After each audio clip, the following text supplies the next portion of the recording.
안녕하십니까. 지금부터 2022년 제4회 카이스트 스타트업 테크 플라자를 시작합니다. 카이스트 스타트업 테크 플라자는 트렌디 기술, 기업, 인재와의 만남의 장입니다. 제1회 때는 의과학, 2회 때는 소부장, 3회 때는 ESG 분야에서, 오늘은 AI, 빅데이터, 메타버스 분야로 주제를 선정해서 진행합니다. 오늘 사회를 맡은 카이스트 창원 판교센터장 박용철 교수입니다. 반갑습니다. 카이스트 스타트업 테크 플라자는 온 오프라인 동시에 진행됩니다. 지금 이곳 판교센터에는 국내외 대기업, VC, 엑셀러레이터, 협단체, 그리고 카이스트 스타트업 오늘 발표를 하실 7분의 대표님이 참석해 계시고요.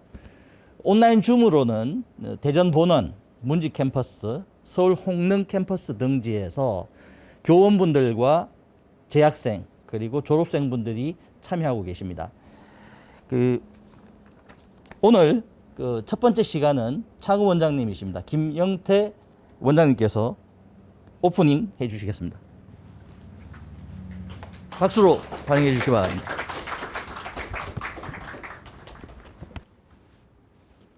예, 안녕하십니까. 카이스트 창업원 김영태 원장입니다.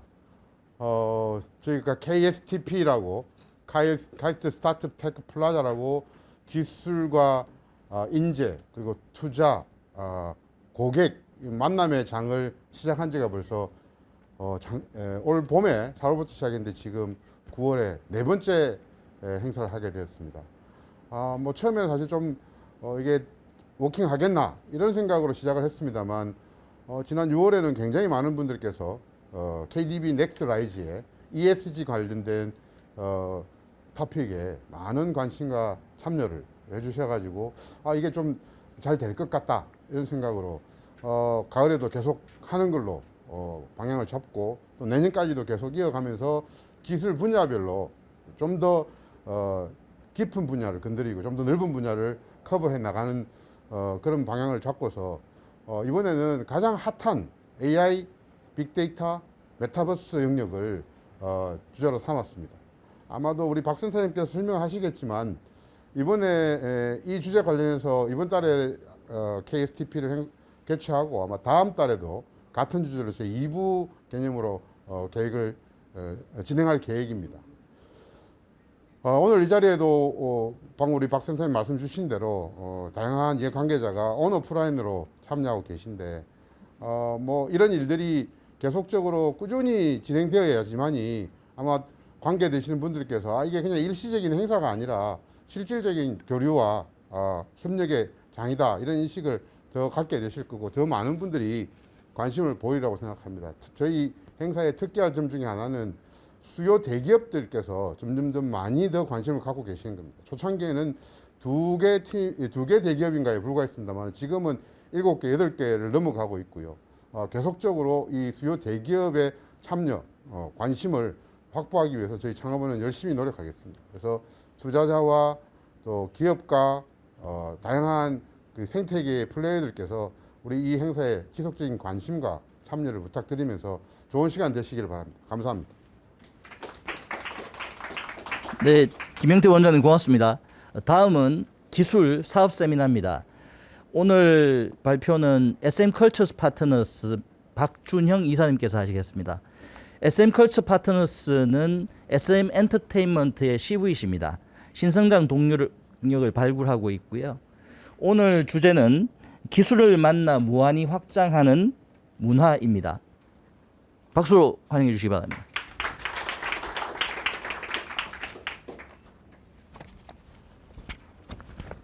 네, 안녕하십니까. 지금 소개받은 SM 컬처 파트너스의 박준영 이사입니다. 저희 SM 컬처 파트너스는 SM 엔터테인먼트가 출자하여서 설립된 기업형 벤처캐피탈이고요. 저희 올해 3월에 설립한 신설 VC입니다. 그래서 오늘 제가 설명드릴 내용은 SM 컬처 파트너스, 이름이 좀 길죠. 저희 SMCP라고 부르겠습니다. 저희 투자 전략과 부제목을 저희 기술을 만나 무한히 확장되는 문화라고 한번 잡아왔습니다. 순서는 저희 SM그룹과 SMCP에 대한 소개, 그리고 SMCP의 투자 전략 및 파트너사 협력 방안 그리고 질의응답 순서로 해서 진행하겠습니다. 네, 저희 작년 6월에 카이스트와 저희 SM이 업무 협약을 맺은 건이 있습니다. 컬처 테크놀로지 관련된 건이었는데요. 그때 저희 이수만 총괄 프로듀서님이 컬처 퍼스트 이코노미 넥스트라는 슬로건으로 강연을 해주신 바 있습니다. 이는 이제 문화가 경제에 미치는 영향의 중요성과 그리고 한국의 국부를 축적하는 지속적 무브먼트에 대한 역발상의 슬로건이었는데요. 그 관련해서 총괄 프로듀서님은 올해 3월부터 저희 카이스트에서 전사학부 교수직으로 또 맡으셔서 저희 강연을 해주셨습니다. 강의해 주셨고요. 그리고 요 기사 내용이 제가 그 관련해서 저희가 좀 가져와 봤습니다. 해당 내용이 있고요. 저희 총괄 프로듀서님과 총장님이 다 메타버스 관련해서 좋은 말씀 주신 내용입니다. 그래서 오늘 이러한 인연을 계기로 해서 저희 SM 컬처 파트너스가 여러 창업자, 투자자분들 그리고 업계에 많은 훌륭하신 분들을 모시고 저희가 또 저희 회사를 소개시켜 드릴 수 있는 그런 좋은 기회를 맞이한 것 같습니다. 네, 저희 SM 엔터테인먼트는 다들 워낙 잘 아셔서 제가 굳이 설명을 하지 않아도 되지 않을까라는 생각이 좀 들긴 하는데요. 저희 SM 엔터테인먼트는 K-팝 한류의 시작이자 한국의 엔터테인먼트 산업을 리드해온 종합 엔터테인먼트 그룹으로 뭐 다들 너무 잘 아시는 대중적 사랑을 받는 엔터테인먼트 명가라고 할 수 있겠습니다. 제가 홈페이지에서 숫자를 좀 뽑아봤는데요. 저희 뭐 유튜브 누적 동영상 조회수나 뭐 관객수나 이렇게 좀 있습니다. 근데 저희가 관객수가 100만, 1000만 이렇게 되잖아요. 잠실구장에서 제가 야구 좋아하는데 들어가면 거기 한 2만 명 들어오거든요. 숫자가 저렇게 돼서 굉장히 글로벌한 대중의 사랑을 좀 숫자로 체험을 하게 되었습니다. 저희 SM 컬처 파트너스는 저 그때 앞에 서두에 말씀드린 것처럼 저희가 이렇게 설립이 되어 있고 사업 영역은 문화 콘텐츠 관련 기술 업체나 아니면 뭐 저희가 신기사를 등록 준비하고 있어서 신기술 사업자, 초기 개발, 초기 기업 투자 등등 일반 초기 벤처 캐피탈이 하는 일을 한다고 보시면 될 것 같고요. 이 관련해서 제가 좀 뒤에서 추가로 설명을 드리겠습니다. 예전에 제가 그 2011년도에 전에 이제 10년 전입니다. 2011년도에 정책금융 포럼이라는 곳에서 발표를 했었는데 그때 인터넷 혁명이라는 표현을 썼었습니다. 인터넷이 현재 이 세계에 존재하는 가장 큰 가상 공간이자 인류가 최초로 얻은 시공간에 매여 있지 않은 공간이라는 표현을 썼는데요. 여기서 가상 공간 그리고 시공간에 매여 있지 않다라는 표현을 쓴 거는 뭐 여기 다들 잘 아시겠지만 인터넷이 기본적으로 마크업 랭귀지의 네트워크로 이어져 있기도 하고 딱히 로컬 특성을 타지 않기 때문에 제가 이런 표현을 썼습니다. 근데 다들 잘 아시다시피 이런 인터넷 플랫폼 위에서 굉장히 많은 불가능이 가능하게 되었고 그 불가능이 가능해질 때마다 새로운 비즈니스 모델 그리고 새로운 굉장히 유망한 스타트업들이 탄생을 했습니다. 지금 10년 지나서 2021년 지금 22년입니다. 작년 그리고 재작년에 특히 버즈가 좀 엄청 났었죠. 메타버스 관련해서 다들 관심을 가지고 저 메타버스 혁명이라고 제가 이름을 붙였는데 그 현실을 초월하거나 아니면 현실보다 더욱 현실 같은 실제감으로 구별되는 인터넷 다음 단계의 플랫폼으로 정의를 했습니다. 사실 지금 되게 초기라서 메타버스에 대해서 뭐 이렇다 저렇다 지금 굉장히 많은 논의가 지속되고 있지만 기본적으로 저희가 인터넷에 비해서 실제감이라는 부분이 굉장히 중요한 특성으로 꼽히고 있고요. 그리고 많은 분들이 이거 인터넷 다음 단계의 플랫폼이 될 것이다 라고 보고 계십니다. 그러면은 이 인터넷 다음 단계의 플랫폼에서도 인터넷과 마찬가지로 굉장히 우리가 지금까지 하지 못했던 일들이나 아니면 기존 산업에서 새로운 가능성을 발견하게 되는 마찬가지로 불가능을 극복하면서 새로운 비즈니스 기회들이 또 무수히 탄생을 할 것이고 저희는 그렇게 그 기회를 타서 우리한테 도움이 되는 또 새로운 가능성을 보여주는 업체에 대해서 투자하는 것을 목적으로 가지고 있습니다. 제가 저희 투자 전략의 첫 페이지로 이걸 꼽았는데요. 저희 당연히 엔터의 CVC라고 하면은 뭔가 다들 저희한테 물어보시는 게 이제 연예인 봤냐? 누구 봤니? 사인 받아줄 수 있냐? 물론 제가 할 수 있는 영역은 아닙니다. 근데 그러다 보니까 문득 든 생각이 플랫폼 사업에서 제일 중요한 거는 콘텐츠라고 생각을 합니다. 저도 그렇게 생각을 하고 근데 그 콘텐츠 하면 가장 킬러 콘텐츠가 뭘까요? 이거는 저희 선사시대 때 동굴에 있었던 그림인데요. 다들 춤추고 있죠? 딱히 소리가 나지 않아도 음악이 있을 거라는 느낌은 듭니다. 옛날에도 사람들은 그냥 춤추진 않았을 거예요. 지금 한 10,000년 가까운 시간이 흘렀을 거예요. 여기는 저희 SM 엔터테인먼트의 메타버스 아이돌 에스파입니다. 저희 생각에는 음악이나 춤 그리고 이로 인해서 파장되는 여러 가지 추가 콘텐츠들이 선사시대부터 현재까지 인류 문명이랑 함께했고 앞으로도 저희와 함께할 킬러 콘텐츠가 되지 않겠느냐라는 면에서 저희 컬처 테크놀로지를 통한 저희가 새로운 가능성을 보여줄 수 있는 기술에 투자하고자 합니다. 요약하자면 저희는 실제감 있는 세계를 창조하고 그 세계 내에서 우수한 IP, 문화 콘텐츠를 즐길 수 있게 하는 기술 그리고 그런 기업에 투자하자라는 게 목적입니다. 일단 오른쪽 핑크색 동그라미부터 말씀드리겠습니다. 저희가 K-팝 등 가치 있는 IP, SM그룹이 보유한 우수한 문화 콘텐츠도 될 수 있을 거고요.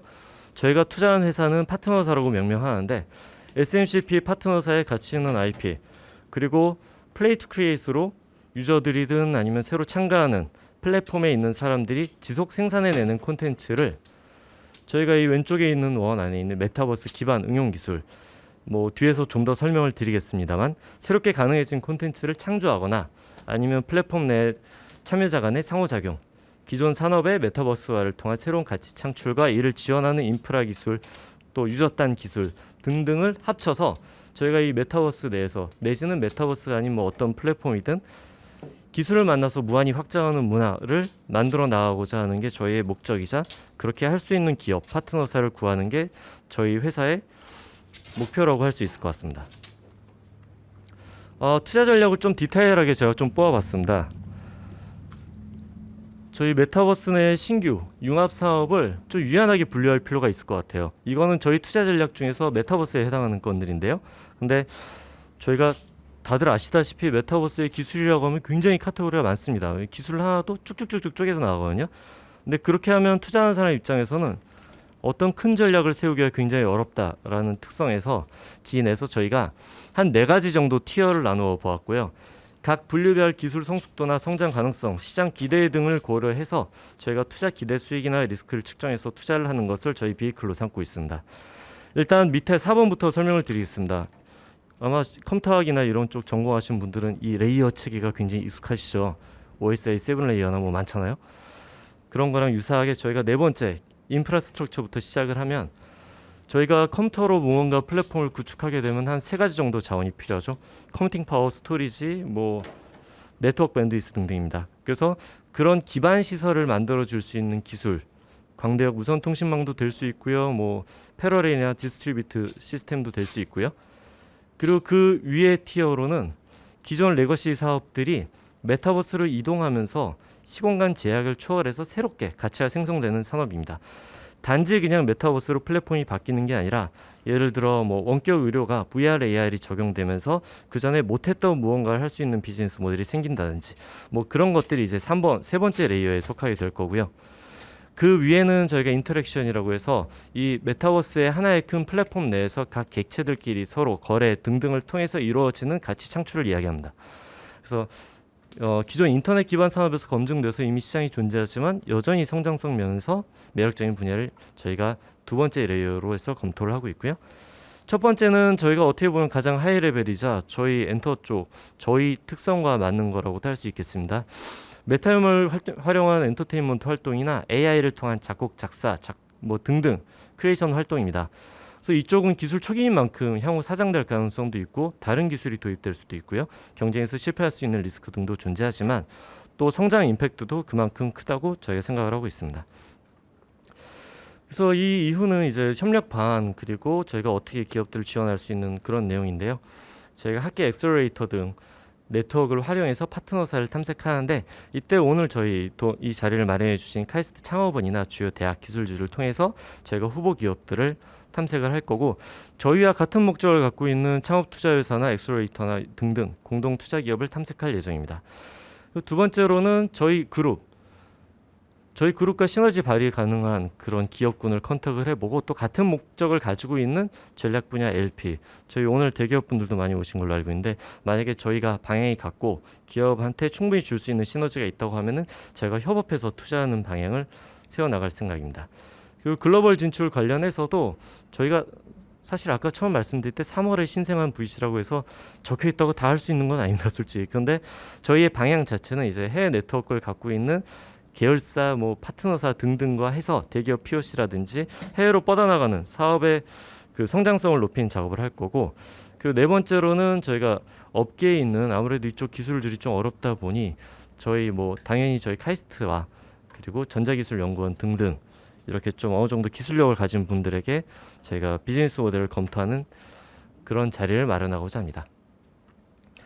그리고 저희 일반 VC들도 다 하는 활동이긴 한데 마찬가지로 저희도 CBC로서 파트너사 성장을 위한 지원 수행을 진행할 예정이고요. 그리고 SM그룹과 연계해서 저희가 IP 활용 등등이 있다고 하면은 저희가 이렇게 쭉 성장해 나가는 방향을 고려할 겁니다. 일단 정리하면서 말씀드리면 일반 VC보다는 저희가 아무래도 CVC인 만큼 기업을 그냥 투자하고 알아서 성장하시고 그리고 저희는 엑시트를 해야지라는 것보다 초기 비즈니스 모델부터 저희가 좀 같이 검토하고 같이 고생해서 트러블 슈팅에 가면서 성공적인 엑시트로 가는 것, 아니면 저희 모기업이나 아니면 연관사들과 같이 온고잉 할 수 있는 모델을 만들어가는 걸 목적으로 하고 있습니다. 네, 요 정도 저희가 간단히 말씀드리면 될 것 같고요. 저희 신생사이지만 그래도 뭐 모기업의 전문성이나 아니면 저희 개개인의 가진 역량을 통해서 될 수 있는 창업 기업들에게 좋은 결과를 얻을 수 있도록 시너지를 발휘할 수 있는 VC가 되도록 노력할 예정입니다. 감사합니다. Q&A 진행하겠습니다. 질문 있으신가요? 네. 제가 궁금한 점은 저기 협업이라고 나와 있었는데 그 협업은 SM에 관련된 그 아티스트들이나 아니면 관계자분들과 협업을 할 수 있는 환경을 마련해 드리는 건지 좀 여쭤보고 싶습니다. 저희 협업이라고 하면 한 두 가지 있을 거예요. 저희 모기업과 무언가를 같이 해보고 싶은 스타트업 분들이 계실 거고, 내지는 저희가 그 투자사로서 갖고 있는 네트워크를 활용해서 무언가를 같이 해보신 분이 있을 텐데, 일단 질문하신 내용은 첫 번째일 것 같고요. 그렇죠? 그렇다고 하면은 이제 저희 회사에서도 뭐 예를 들어 어떤 IP를 활용하겠다라고 하면은 그걸 어떤 식으로 전략적으로 잘 활용할 수 있을지 저희가 가교 역할을 해드릴 수 있을 것 같습니다.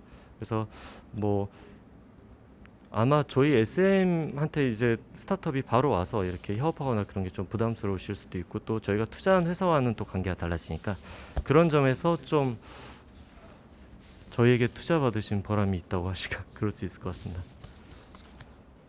네, 고맙습니다. 그러면 그 구체적인 질문은 네트워킹 시간에 하는 걸로 하고요. 이상 박준형 이사였습니다. 박수. 네, 감사합니다. 최근에 파워 오브 K라고 하죠. 한류 문화의 주류화 뭐 이런 이야기 하는데, SM 엔터테인먼트의 지속 가능한 성장, 특별히 이 카이스트 기술과 스타트업과 함께하면 좋겠습니다. 오늘 네트워크 시간에 오늘 참여한 AI 빅데이터 메타버스 관련한 여러분들과 좀 긴밀한 팔로우 협의가 좀 있으면 좋겠습니다. 자, 이제부터 본격적으로 카이스트 스타트업과 만나는 시간입니다. 지금부터 IR 피칭 시간인데요. 오늘 소개되는 7개사와 기술, 사업, 투자 그리고 구직 관련해서 관심이 있는 분들은 카이스트 창업원 판교센터로 연락 주시면 저희가 중간에서 연결해 드리도록 하겠습니다. 오늘 각 스타트업 IR 피칭 시간은 총 10분입니다. 5분 발표하시고요. 그리고 5분 Q&A 하는데요. 참고로 저희가 마스크를 하고 있기 때문에 두 가지 중에 하나는 해주셔야 됩니다.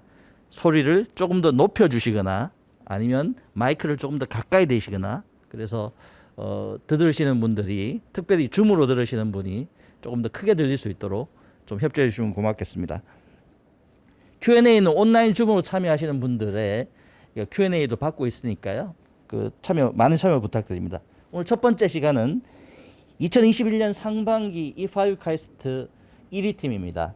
드림 투 리얼의 김명철 대표인데요. 인공지능 학습용 데이터 시장의 문제들을 해결하는 스타트업입니다. 드림 투 리얼이라는 이름은 이 미션인 리얼라이즈 AI, 그 꿈을 현실화하는 팀이라는 뜻입니다. 김명철 대표님 박수로 환영해 주시기 바랍니다. 네, 안녕하세요. 리얼라이즈 AI 합성 데이터 중심 MLOps 솔루션 데이터 오토 데이터 스위트를 개발하고 있는 드림투리얼입니다. 저희가 가지고 있는 생각하고 있는 문제점은 인공지능 학습 데이터의 진입 장벽을 낮추어 우리가 생각하고 있는 모든 영역에 인공지능이 자연스럽게 적용될 수 있는 미래를 만들고자 하는 드림투리얼입니다. 저희에 대해서 간단하게 그래서 저희에 대해서 간단하게만 설명드리면요.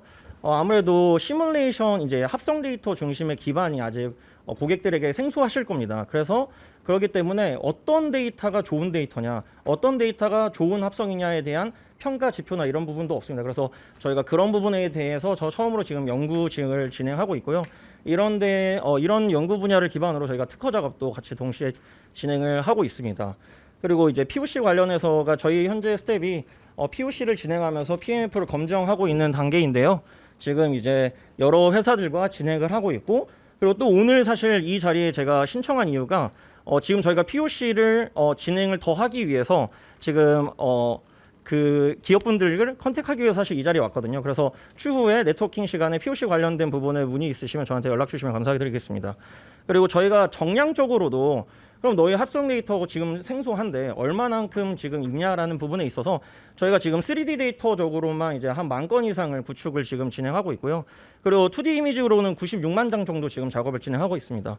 그리고 정량적으로도 그렇지만 사실 결국엔 인공지능 학습 데이터의 성능을 높이고자 하는 게 목표이기 때문에 저희가 정량적인 지표적으로도 저희 인공지능 학습 데이터를 적용했을 때 최대 46%까지 성능 올리는 지표를 보이고 있습니다. 인공지능 학습 데이터의 구축량이 사실상 적용되기 위해서는 많은 시행착오들이 필요합니다. 그래서 그럼 너희가 이제 말씀해 드렸던 데이터 구축량이 어느 정도냐라고 감을 드리기 위해서 저희가 이제 세계 최대 컴퓨터 비전 학습 데이터가 코코나 이미지넷은 아마 인공지능을 모르시더라도 아마 아실 거예요. 그래서 해당하는 이제 데이터 구축량이 이러하고 저희가 지금 이번 올해 8개월 동안 진행하고 있는 데이터 양입니다. 그래서 저희가 노하우를 쌓으려고 뭐 기술이 다가 아니라 실질적으로 이제 고객가 저희가 그 프로세스를 페이폭도 해가면서 그런 시행착오를 겪고 있고요. 이 과정을 통해서 조금 더 실질적으로 고객사와 이제 미팅을 하거나 진행할 때 또 이런 저희들의 경험들이 도움이 될 거라고 생각을 하고 있습니다. 이제 설명을 드리면요. 저희가 해결하고 이제 앞으로의 인공지능 개발은 모델 중심의 개발에서 이제 정말 데이터 중심의 개발로 넘어가고 있습니다. 이 의미는 알고리즘이나 모델을 병영함으로써 인공지능 성능이 올라가는 것보다는 오히려 데이터를 더 혁신하고 데이터를 더 업데이트해 주는 거가 실질적으로 AI 성능에 현실적인 도움이 된다라는 부분은 제가 말씀드린 게 아니라 저명한 이제 앤드류 융이라는 이제 그분께서 말씀하실 정도로 지금 현재 패러다임 시프트가 일어나고 있는 상황입니다. 실질적으로 이 데이터를 오퍼레이션 하는 거, 데이터를 취득하고 라벨링하는 이 모든 과정들이 실질적인 시간의 비중이 한 85% 이상입니다. 그래서 평균적으로 미국 AI 스타트 같은 경우에는 2.3 밀리언 달러, 이제 환율이 좀 올랐죠. 근데 이제 그 전대 단계로 대략 이제 한 30억 정도를 연간 이 데이터 오퍼레이션에 사용을 하고 있고요. 리얼 데이터 같은 경우에는 아무래도 정확도에 문제가 있기 때문에 같은 데이터를 보더라도 다른 내재적 에러가 항상 존재하게 되는데 평균적으로 13% 이상이 존재하게 됩니다. 그리고 다양한 환경에 대한 고려를 해야만 사실상 글로벌리 디플로이 되는 AI 서비스가 될 수 있는데요. 그런 부분들을 달성하기 위해서는 사실 막대한 비용이 드는 게 현실입니다. 실질적으로 이제 리얼 학습 데이터 같은 경우에는 리얼 데이터의 양, 그다음에 데이터의 라벨링의 복잡도, 그리고 도메인 전문성 등, 그다음에 얼마나 그 프로젝트를 빠르게 가져갈 거냐에 따라서 이 비용이 기하급수적으로 늘어나고 있는 구조입니다. 저희는 이런 것들을 해결하기 위해서 시뮬레이션 기반의 고객사 맞춤형 AI 학습 데이터 케어 솔루션을 지금 개발하고 있고요. 저희 오토데이터 스위트 같은 경우는 3스택의 프로덕트로 구성되고 있습니다. 그래서 이제 처음에 데이터를 고객에 맞게 데이터를 생성하고 있는 데이터 젠, 그리고 그 생성된 AI 학습 모델 향생에 필요한 정략적 데이터의 애널리틱스인 데이터 클리닉, 그리고 이러한 정량적 지표를 바탕으로 지속적으로 맞춤형 학습 데이터를 보완해주고 있는 데이터 업데이트입니다. 그리고 실질적으로 저희가 이제 향상했던 테이블인데요. 시간 관계상 넘어가도록 하겠습니다. 그리고 아까 이제 베네핏 부분에 있어서 성능이 중요한 부분도 있지만 그에 따라서 이제 양과 속도의 부분에 있어서도 이 데이터 센트릭 데벨롭먼트를 위해서라면 상당히 중요한 포인트입니다. 그래서 이런 부분도 저희가 지표를 올려놓았습니다. 이제 비즈니스 모델 같은 경우도 뭐 간단하게 설명드리면 사실 저희는 이제 기존의 SI 프로젝트 형태였던 데이터 납품업들이 단건으로 프로젝트 형태로 이제 계약되는 거를 탈피해서 저희는 사실 리텐션이 중요하다고 보이는 가장 중요한 KPI로 보고 있습니다. 그래서 데이터를 처음에는 구매해드리지만 그 이후에는 데이터의 규모에 따라서 차등 월정의 결제 방식으로 진행하는 이제 B2B SaaS 솔루션으로 지금 비즈니스 모델을 추구하고 있습니다. 그리고 경쟁사와 차별점이 지금 이제 21년도 이후로 아무래도 패러다임 시프트가 일어나면서 글로벌적으로 시뮬레이션 데이터들을 하는 데가 많이 나타나고 있습니다. 하지만 그 다른 경쟁사 같은 경우에는 얼마나 포토리얼리스틱하게 만드냐, 리얼 데이터와 얼마나 비슷하게 만드냐에 집중을 하고 있고 퀄리티를 어떻게 편하게 만드냐에 집중을 대부분 하고 있습니다. 하지만 저희는 그 부분보다도 오히려 데이터를 만들고 그 다음에 그 분석을 하고 학습 데이터를 지속 가능하게 관리하는 부분에 있어서 방점이 있는 부분을 좀 참고해 주시면 좋을 것 같습니다. 이거 간단한 데모이고요. 그리고 뭐 시장 마켓 오퍼튜니티는 뭐 인공지능 전체 시장에서의 가장 큰 비용 세 가지가 첫 번째는 인건비, 두 번째는 트레이닝 할 수 있는 트레이닝 리소스, 세 번째가 학습 데이터입니다. 그래서 당연히 그 3분의 1의 포지션을 가지고 인공지능 전체 시장에 있어서의 포션을 항상 가져가고 있고요. 간단하게 말씀드리면 뭐 이거는 워낙 많이 보셨을겠지만 지금은 리얼 데이터만 가능하기 때문에 사실 이제 인공지능 학습 데이터의 시장이 리얼 데이터로 재편되지만 앞으로는 시뮬레이션 데이터가 더 많은 각광을 받을 부분을 이제 가트너에서도 발표를 하고 있고요. 아무래도 AI 개발에 있어서의 이게 인프라가 되는 사업입니다. 그렇기 때문에 많이 대기업에서도 각각의 버티컬 서비스들을 위해서 이런 시뮬레이션 데이터 인프라가 중요하다는 부분이 있어서 지금은 메타지만 21년도에도 초기 스타트업인 AI 레버리를 인수를 했습니다. 그리고 저희는 그런 것들을 잘 지탱할 수 있는 카이스트 팀원들과 다양한 부분의 업계의 이제 분들로 모여 있습니다. 네, 감사합니다.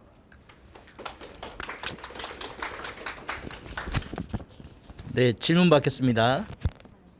준비되어 있는 데이터셋의 뭐 보안이라든가 공개할 수 없는 상황의 경우를 어떻게 정말 좋은 질문이신데요. 사실 지금 인공지능 학습 데이터에서 가장 중요한 부분이 프라이버시 이슈입니다. 그래서 사실 처음에는 아무래도 도메인 컨설팅이라는 단계를 가지고 데이터 젠을 들어가게 되는데요. 그 사실 프라이버시에 대한 부분도 사실 회사마다 너무 다양해서 제가 이제 직접적으로 해당하는 질문을 답변 드리기는 어려울 수 있으나 저희가 도메인 컨설팅을 진행하면서 저희는 아무래도 시뮬레이션 모사 환경을 이용하는 게 메인 이제 캐릭터이기 때문에 지금 기존의 자사가 가지고 있는 기반으로 저희가 인스파이어돼서 부족한 학습 데이터를 다시 재모델링하는 과정을 메인으로 거치게 됩니다. 그래서 사실 기존의 직접적인 데이터의 접근이 사실 적다고 보시면 되고요. 그리고 아무래도 그 데이터보다도 저희가 양적으로나 시간적으로 부족하기 때문에 저희가 시뮬레이션으로 만들어드리는 것 때문에 사실 최근에도 개인정보법 때문에 사람이 얼굴이 들어가거나 사람이 몸이 들어가는 거는 요즘에는 쉽지 않습니다. 최근에 제가 이번에 닙스에서도 이번에 논문을 썼는데 엄청 유망함에도 불구하고 제가 리젝 당했거든요. 에티컬 이슈 때문에. 그만큼 사람의 이제 있는 부분도 사실상 엄청 민감한데 그런 부분을 해칭하는 부분이 이 오토 데이터라고 보시면 되겠습니다. 네. 예, 그 말씀 잘 들었습니다. 혹시 아까 POC 진행하고 계신 거에 대해서 좀 간략하게 설명을 좀 해주실 수 있으실까요? 네, 간략하게 설명드리면 이제 뭐 사실 안 그래도 Q&A 시간이 좀 짧아지면 제가 어필 시간을 하나 달려고 말씀드리려고 했는데 지금 이 자리를 빌어서 조금 어필을 이제 드리고 싶으면 사실상 지금 전통적인 기업이 있으시고 전통적인 서비스를 잘 하고 계시고 제 생각에는 연매출 50억 이상이 되어야 현실적인 도움을 드릴 수 있더라고요. 그래서 AI 트랜스포메이션을 원하시는 기업에 해당하시는 분이면 저희가 첫 번째 저희가 뭐 그 다음 레퍼런스를 만들어 가는데 저희가 핏이 정말 잘 맞을 것 같고요. 그리고 애초에 초기 AI 스타트업이라면 인공지능 학습 데이터 구축 비용이 상당히 부담스러우실 겁니다. 그런 경우에 저희가 부트스트래핑 데이터로 조금 제공할 수 있는 포션이 있기 때문에 그런 부분에 해당하시는 분이라면 적극적으로 컨택 주시면 감사할 것 같고요. 지금 현재 이제까지 뭐 했냐라고 하면 첫 번째 저희가 POC 진행했던 거는 이제 스마트 팩토리에서 들어가고 있는 빔 패킹 솔루션에 해당하는 플라이비랑 회사랑 이제 POC를 진행했는데요. 아무래도 6D 포즈 에스티메이션을 어노테이션 하게 되면 사람이 할 수가 없고 기존 리얼 데이터 업체에서는 사실 거절당하는 게 일수입니다. 워낙 복잡해서.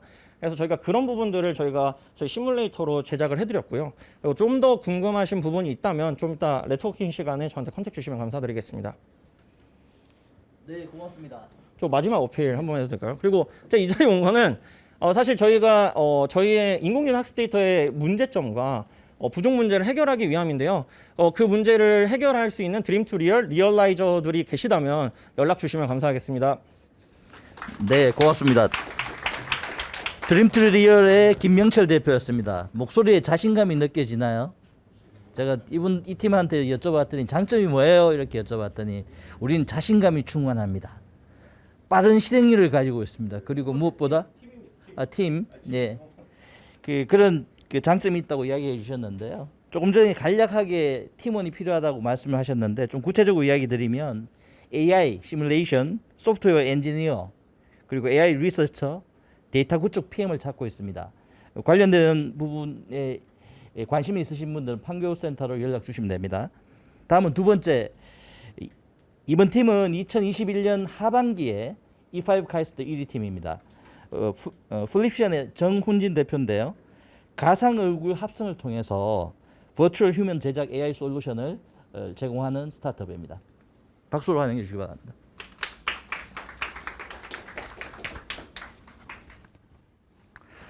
네, 안녕하세요. 센터장님께서 말씀해 주신 대로 저희는 가상 얼굴 합성을 통해 버추얼 휴먼 모델을 제작해 드리고 있고요. 저희는 마케팅 브랜딩 쪽 솔루션을 제공하는 회사입니다.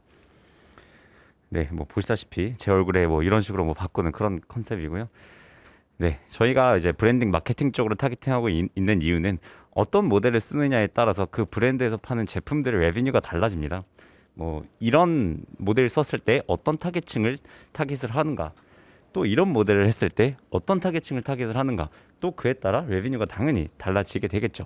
아까 보셨던 그 두 모델들은 다 같은 브랜드의 모델들인데 누구를 타겟팅하느냐에 따라서 다른 모델을 사용하고 다른 이미지를 보여주게 되는 거죠. 하지만 브랜드 입장에서 그런 모든 모든 다양한 인종들, 다양한 연령대 이런 모델들을 다 고용하기는 사실 비용적으로 불가능하고요. 또 한 가지는 모든 인간 모델들은 초상권, 저작권 이슈가 있기 때문에 3달에서 6개월 뒤면 모든 컨텐츠를 다 내려라 라고 에이전시로부터 연락이 온다고 합니다. 그래서 저희는 어떤 브랜드가 뭐 특정 고객들에게, 타겟 고객들에게 보여주고자 하는 이미지를 쉽게 보여줄 수 있게끔 가상 얼굴을 만들어서 그 얼굴을 합성함으로써 그 브랜드의 브랜딩을 더 좋아주고요. 또 누구에게 이걸 팔 건데에 따라서 그 누가 좋아하는 얼굴들로 바꿔주는 솔루션을 제공하고 있습니다. 비주얼라이징 해드리자면 브랜드가 원하는 스타일의 가상 얼굴 제너레이션 하고요. 그 다음에 브랜드가 혹은 기업이 제작한 콘텐츠에 얼굴만 바꿔서 이렇게 새로운 버추얼 휴먼을 만든다라는 컨셉입니다. 그래서 여기서 말씀드린 이제 가상 얼굴이라 하면 인공지능이 제작한 세상에 존재하지 않는 얼굴들로 저희가 한 수천억 개 정도의 얼굴을 쉽게 제너레이팅할 수 있습니다. 그래서 전 세계에 있는 사람들보다 더 많은 얼굴을 제너레이팅할 수 있다라는 컨셉입니다. 그래서 저희가 이 기술적인 차별성을 간단하게 언급하고 넘어가자면 딥페이크 대비 학습 시간이 압도적으로 적다. 딥페이크 같은 경우는 한 12분 이상의 그 데이터를 촬영해서 그다음에 그걸 27시간에서 일주일 동안 학습을 해야 되는데, 반면에 저희는 합성하고자 하는 사람의 얼굴 한 장만 있으면 되고 1초 만에 변환이 된다라는 차별점이 있고요. 또 기존에 그런 사진 한 장으로 합성하는 회사들에 비해 콘텐츠적 자율도나 합성 화질 이런 등등 면에서 조금 더 디벨롭했습니다. 좀 더 쉽게 말해서 저희는 누구나 쉽고 빠르게 좋은 퀄리티를 이라는 컨셉으로 만들었고, 지금 현재 존재하는 가상 얼굴 합성 솔루션 중에 가장 경량화가 되어 있기 때문에 저희는 이 소프트웨어 자체를 제공하고 있습니다. API와 SaaS 형태로 제공을 하고 있고요. 그래서 저희는 지금 저희는 미국 델라웨어 법인을 모회사로 세웠고요. 한국 회사는 자회사 개념으로 설립했습니다. 그러다 보니까 미국도 왔다 갔다 하면서 시장 조사를 많이 하고 있는데요. 미국에서 또 글로벌 시장에서 가장 큰 수요는 우리는 다양한 에트닉 그룹을 대상으로 제품을 팔고 싶다, 혹은 해외 수출을 하고 싶다. 그렇기 때문에 그 로컬 마케팅을 좀 해야 되는데 어떤 매번 나라별로 모델을 고용하기도 어렵고 연령대별 모델을 고용하기도 어렵다. 라는 니즈를 말해주셨습니다. 그래서 아까 SM 관계자분도 오셨지만 저희가 SM 자회사인 S팀이라는 모델 에이전시와도 같이 협력을 하고 있습니다. 그래서 거기에 속해 있는 이제 모델 스쿨이랑 으로부터 약간 이제 프로급 모델들을 제공받아서 브랜드가 원하는 이미지 얼굴을 저희가 생성해주고 같이 공동으로 모델 및 얼굴을 제공해주는 방식으로 디자이너 브랜드, 이제 탑급 브랜드들이 아닌 디자이너 브랜드들에게 이런 복합적인 솔루션을 제공하고 있고요. 또 한 가지는 이게 가장 최신 소식입니다. 저번 주에 이제 확정된 것이고요. 이제 배달의 민족의 모회사인 딜리버리 히어로의 아시아 지사인 이제 푸드판다라는 그 회사가 있습니다. 그 아시아 11개국에 진출해 있는데 매번 11번 컨텐츠를 찍었다고 해요. 그 나라별로 그 브랜딩, 이 브랜드 철학을 알리기 위해서 11번 찍었는데, 저희가 이번에 참여한 프로젝트는 이 필리핀에서 촬영한 아이의 이 컨텐츠를 말레이시안 얼굴로 바꾸고 싱가포리안, 대만 얼굴 이렇게 바꿔서 콘텐츠를 다시 찍는 수고를 좀 덜어드렸고요. 이번에 확정된 거는 필리핀에서 촬영한 영상을 대만에서 적용한다라고 확정이 났습니다. 그래서 이런 식으로 컨텐츠 로컬 마케팅의 솔루션을 제공하고 있습니다. 저희가 현재 그 소프트웨어를 제공하고 있는 방식이 두 가지라고 말씀드렸죠. API와 SaaS인데 여기에 안 나와 있지만 또 저희가 현대백화점 면세점에 이제 앱 안에 저희 앱 API를 탑재해서 현대백화점 면세점 앱을 이용하는 고객들이 모델 얼굴에 자기 얼굴을 입혀보고 약간 대신 옷을 입어본 듯한 느낌을 부여하고 싶다라는 컨셉으로 POC도 하고 있고요. 또 하나는 이제 사스 형태로 이제 제공하고 있는 건데 이거는 이제 버추얼 휴먼 모델을 쓰고 싶은 회사들이랑 같이 작업하고 있는 겁니다. 이제 이거는 서울시랑 같이 작업한 그 하이 서울 쇼룸용 홍보 모델인 서하이라는 모델을 저희가 같이 작업을 한 결과물이고요. 네, 이런 식으로 뭐 버추얼 휴먼을 제작하고 싶은 회사들에게는 네, 이런 식으로 좀 소프트웨어를 제공하고 있습니다. 네, 그래서 저희는 요즘 뭐 같이 콜라보할 브랜드들을 좀 찾고 있는 편이고 이제 다다음 달 혹은 다음 달쯤에 저희 자체 프로모션 및 각종 재미난 B2C 서비스를 준비하고 있으니 많이 기대해 주시기 바라겠습니다. 질문 있으시면 빠르게 답변하겠습니다. 감사합니다. 최근에 그 B2B 타겟으로 해서 마케팅을 하고 있는 걸로 알고 있는데요. 새롭게 외부 마케팅 전문가를 영입해서 주로 타깃 시장 B2B 어느 쪽을 보고 있으세요? 저희는 일단 첫 번째로 패션 시장으로 아까 말씀드린 것처럼 패션 모델들을 이제 굳이 뭐 어떤 타겟에게 어떤 이미지를 보여주고 싶은가 이런 거에 대해 고민을 가장 많이 하는 게 패션 디자이너 브랜드들이거든요. 그런 브랜드들에게 원하는 이미지의 뭐 모델을 제공해 드린다가 가장 첫 번째 타겟이고요. 두 번째는 아까 말씀드린 것처럼 글로벌 기업들이 우리나라뿐만 아니라 해외에 뭐 컨텐츠 나가야 되는데 뭐 계속 뭐 다시 찍고 뭐 이런 쪽으로 좀 솔루션을 제공하고 있습니다. 좀 더 나아가서 저희가 장기적으로 몇 년 안에 3년 안에 저희가 도달하고자 하는 바는 한국 회사가 인도의 제품을 팔 때 인도 20대 여성을 타겟팅하면 이 얼굴 쓰세요. 그럼 매출이 몇 프로 오를 겁니다를 저희는 지향을 하고 있습니다. 반대로도 마찬가지고요. 나라별 얼굴 뭐 선호도를 데이터 모아서 이제 얼굴 추천까지 해주는 방식으로 좀 장기적으로 바라보고 있습니다. 정훈진 대표님이었습니다. 감사합니다.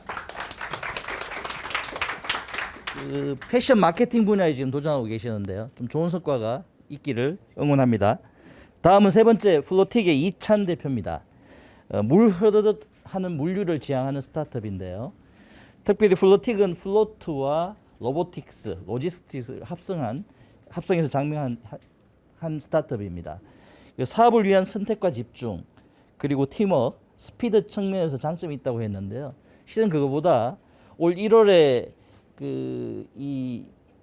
미국의 CES에 코로나를 뚫고 창업 원장님과 함께 참여한 그런 용감한 도전적인 그런 대표님이십니다. 박수로 환영해 주시기 바랍니다. 네, 안녕하세요. 저희는 이커머스 물류센터라면 꼭 필요한 로봇들을 만들고 있는 플로틱의 대표 이찬입니다.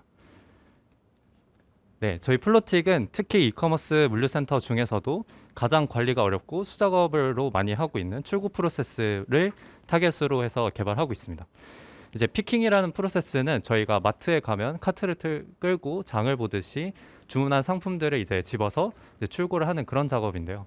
문제는 진짜로 이제 장을 보는 것처럼 하고 있다는 게 문제입니다. 그래서 저희는 이것들을 99% 이상이 이런 물류센터가 수작업으로 이 작업을 진행하고 있고 50% 이상의 비용을 피킹에 쓰고 있습니다.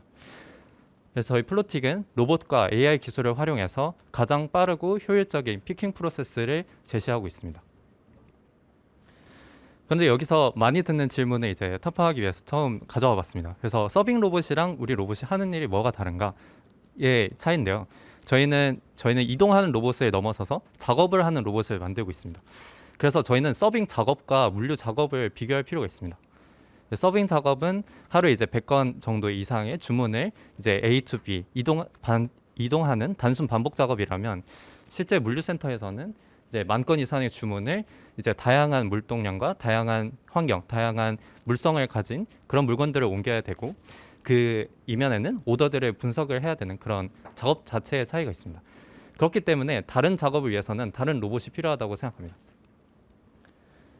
물류센터에서 가장 크게 이제 걱정하고 있는 부분은 두 가지입니다. 그래서 이 피킹이라는 프로세스 자체가 수작업 의존도가 매우 높습니다. 그리고 이 프로세스 자체의 관리도 굉장히 어렵습니다.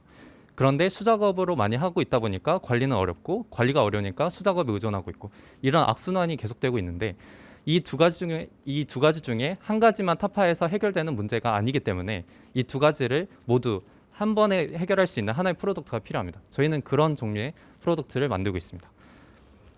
그래서 저희는 서버와 로봇, 그래서 로봇만 만드는 것이 아니라 서버와 함께 프로덕트로 만들고 있습니다. 그래서 판단과 이제 최적화, 그리고 계획은 서버가 하고 신뢰성 있는 행동, 그리고 작업은 로봇이 해주고 있습니다. 저희 경쟁 우위를 이제 세 가지 포인트로 좀 정리를 해봤는데요. 첫 번째로는 저희는 로봇의 작업자 의존도를 대폭 낮췄습니다. 그래서 작업자가 본래는 수레를 끌고 가서 이 물건이 어디 있는지 알아야 되고 찾아서 그 물건을 짚고 다시 이제 포장대로 가야 되는 그런 어려움들이 있었는데 저희는 작업자는 거의 걷지 않고 작업자가 짚음만 물건을 집어주기만 하면 되는 구조로 프로세스를 짰으며 그걸 위한 로봇들에 대한 설계를 특허로 보유하고 있습니다. 그렇게 해서 로봇 한 대가 작업자 3명의 일을 할 수 있는 구조로 만들었습니다. 두 번째로 저희는 이 물류센터 내에서 입출고를 관리하기 위해서 꼭 필요한 데이터들을 자연스럽게 로봇이 취득을 하고 서버가 취득을 해서 제공을 하고 있습니다. 가장 대표적으로는 로케이션 관리를 저희가 제공하고 있고요. 또한 입출고 데이터를 저희는 직접 하고 있기 때문에 이 데이터에 대한 분석도 제시하고 있습니다. 그런데 이 두 가지의 문제를 해결하면서도 도입이 굉장히 쉽다는 것이 저희의 큰 강점입니다. 그래서 기존의 AGV 솔루션 같은 경우에는 기본 6개월, 최대 1년 정도 걸리는 그런 솔루션 도입 기간을 저희는 1개월로 줄였습니다. 그래서 저희는 도입 논의부터 서비스 시작까지 한 달 정도 걸리고요. 이 한 달 기간 동안 물류센터는 멈추지 않습니다. 저희는 작년부터 이제 내년 상반기에 서비스를 출시하겠다는 목표를 계속 내세우고 있습니다. 근데 그 목표를 향해서 순항하고 있고요. 실제 저희는 전체 파이프라인이 뼈대가 구축이 됐고 MVP 수준의 프로덕트를 완성을 했습니다. 그래서 그걸 기반으로 실제 물류센터에서 실제 물동량을 가지고 파일럿 테스트를 진행하고 있고요. 이렇게 도입이 쉽고 확실한 성능을 가지고 있다 보니 여러 물류센터에서 많은 연락을 주고 계시고요. 그래서 저희는 세계사와 지금 도입을 논의하고 있습니다. 그리고 이번 7월에는 저희가 프리A 투자를 유치를 해서 이제 개발에 박차를 가하고 있고요. 그래서 이를 통해서 좀 더 저희는 고객의 니즈를 정확하게 파악하고 있고 이것을 로봇으로 해결해 본 혹은 서버로 해결해 본 경력자분들로 구성이 되어 있습니다. 그래서 쿠팡이라든지 현대, LG CNS 출신의 인재분들을 공격적으로 영입했습니다. 저 또한 카이스트에서 기계공학을 전공했고 배달의 민족, 네이버랩스, 트위니 등에서 물류 로봇에 대한 폭넓은 이해와 경험을 보유하고 있습니다. 저희는 또 든든한 파트너사와 함께 제품 수준을 빠르게 끌어올리고 있고요. 그래서 저희는 단순한 로봇 기업이 아니라 실제 로봇이라는 가장 어려운 도구를 가지고 가장 어려운 문제인 물류의 문제를 깔끔하게 해결하고 있는 팀으로 기억되기를 바랍니다. 여기까지 플로틱이었습니다. 감사합니다. 네, 질문 받겠습니다. 안녕하세요. 티그리스 인베스트먼트 김학래라고 합니다. 그 물류 창고 같은 경우 대기업 같은 경우야 분류가 잘 되어 있지만 실제로 중소기업 같은 경우에는 물류 창고에 가 보면 그 안에 있는 상품들의 라벨링이 잘 되어 있지 않고 무슨 상품이 창고에 있는지 사실은 그 기업을 운영하는 사람들도 잘 모를 정도로 복잡하게 구성이 되어 있는 경우가 많은데요. 이때도 이런 로봇을 도입해가지고 물류를 픽킹하는 게 가능할지 좀 여쭤보고 싶습니다. 감사합니다. 그래서 어찌 보면 저희는 이제 물류센터 내에서 이동을 좀 초점으로 가장 큰 가치로 두고 있는데 그러다 보니까 실제 이 물건이 어디에 위치해 있는지가 굉장히 저희한테도 중요한 포인트입니다. 그러다 보니까 저희는 상품의 바코드보다는 일단 이 로케이션 코드라고 하는 이 상품의 위치에 대한 정보를 먼저 파악을 합니다. 근데 이제 고객사의 WMS 웨어하우스 매니지먼트 시스템에서 관리를 하고 있는 상품과 저희가 실제 가봤을 때 상품의 정보가 일치하지 않을 때 그것이 일치하지 않는다라고 데이터를 올려보낼 수도 있고요. 마찬가지로 저희가 만약에 그 위치가 다른 위치에 있다고 했을 때 그것을 옮겨줄 수 있는 어떤 작업을 지시해 줄 수도 있습니다. 그러다 보니까 저희는 좀 필연적으로 더 좋은 서비스를 만들기 위해서 로봇과 저희 서버가 해야 되는 일이 반대로는 이 물류센터에 큰 도움이 되는 그런 구조로 만들고 있습니다. 이상 플로틱 이찬 대표였습니다. 감사합니다. 다음은 네 번째 퓨처 디자인 시스템 기안도 대표님이십니다. 시스템을 설계하는 미래를 추구하는 스타트업입니다. 기안도 대표님 앞으로 모시겠습니다. 박수로 환영해 주시기 바랍니다. 네, 반갑습니다. 소개받은 기안도이고요. 오늘 말씀드릴 내용은 동형 암호 인공지능을 위한 시스템에 대한 말씀을 드리도록 하겠습니다. 많이 보던 장면이죠. 커피 사러 가면은 이런 환경 요즘 키오스크로 많이 결제를 하고 있습니다. 근데 항상 이런 걱정하지 않으세요? 내 신용카드 정보 잘 보관되고 있을까? 요즘은 또 휴대전화번호까지 달라고 그럽니다. 왜냐하면은 그 주문 내용이 준비되었을 때 알려주는 방법으로 그렇게 하고 있잖아요. 좀 깨림칙하지 않습니까? 그런 문제가 있습니다. 그래서 모든 데이터는 암호화되는 게 일반적이고요. 암호화는 이렇게 대칭키나 비대칭키 이런 방식을 많이 쓰고 있습니다. 굉장히 좋은 시스템이긴 한데 문제는 처리를 위해서는 반드시 복화를 해야 됩니다. 누군가는 볼 수 있다는 얘기죠. 또 다른 하나는 키를 유출할 수도 있고 필요에 따라서 계산을 할 수가 있다는 문제가 생깁니다. 암호화가 별로 소용이 없을 수 있다는 얘기가 되겠죠. 여기 보시는 바와 같이 전송과 보관에는 암호화를 하지만 무언가를 처리할 때는 항상 평문으로 즉 복화를 해서 쓰게 됩니다. 누군가 볼 수 있다는 그런 문제가 있다는 거죠.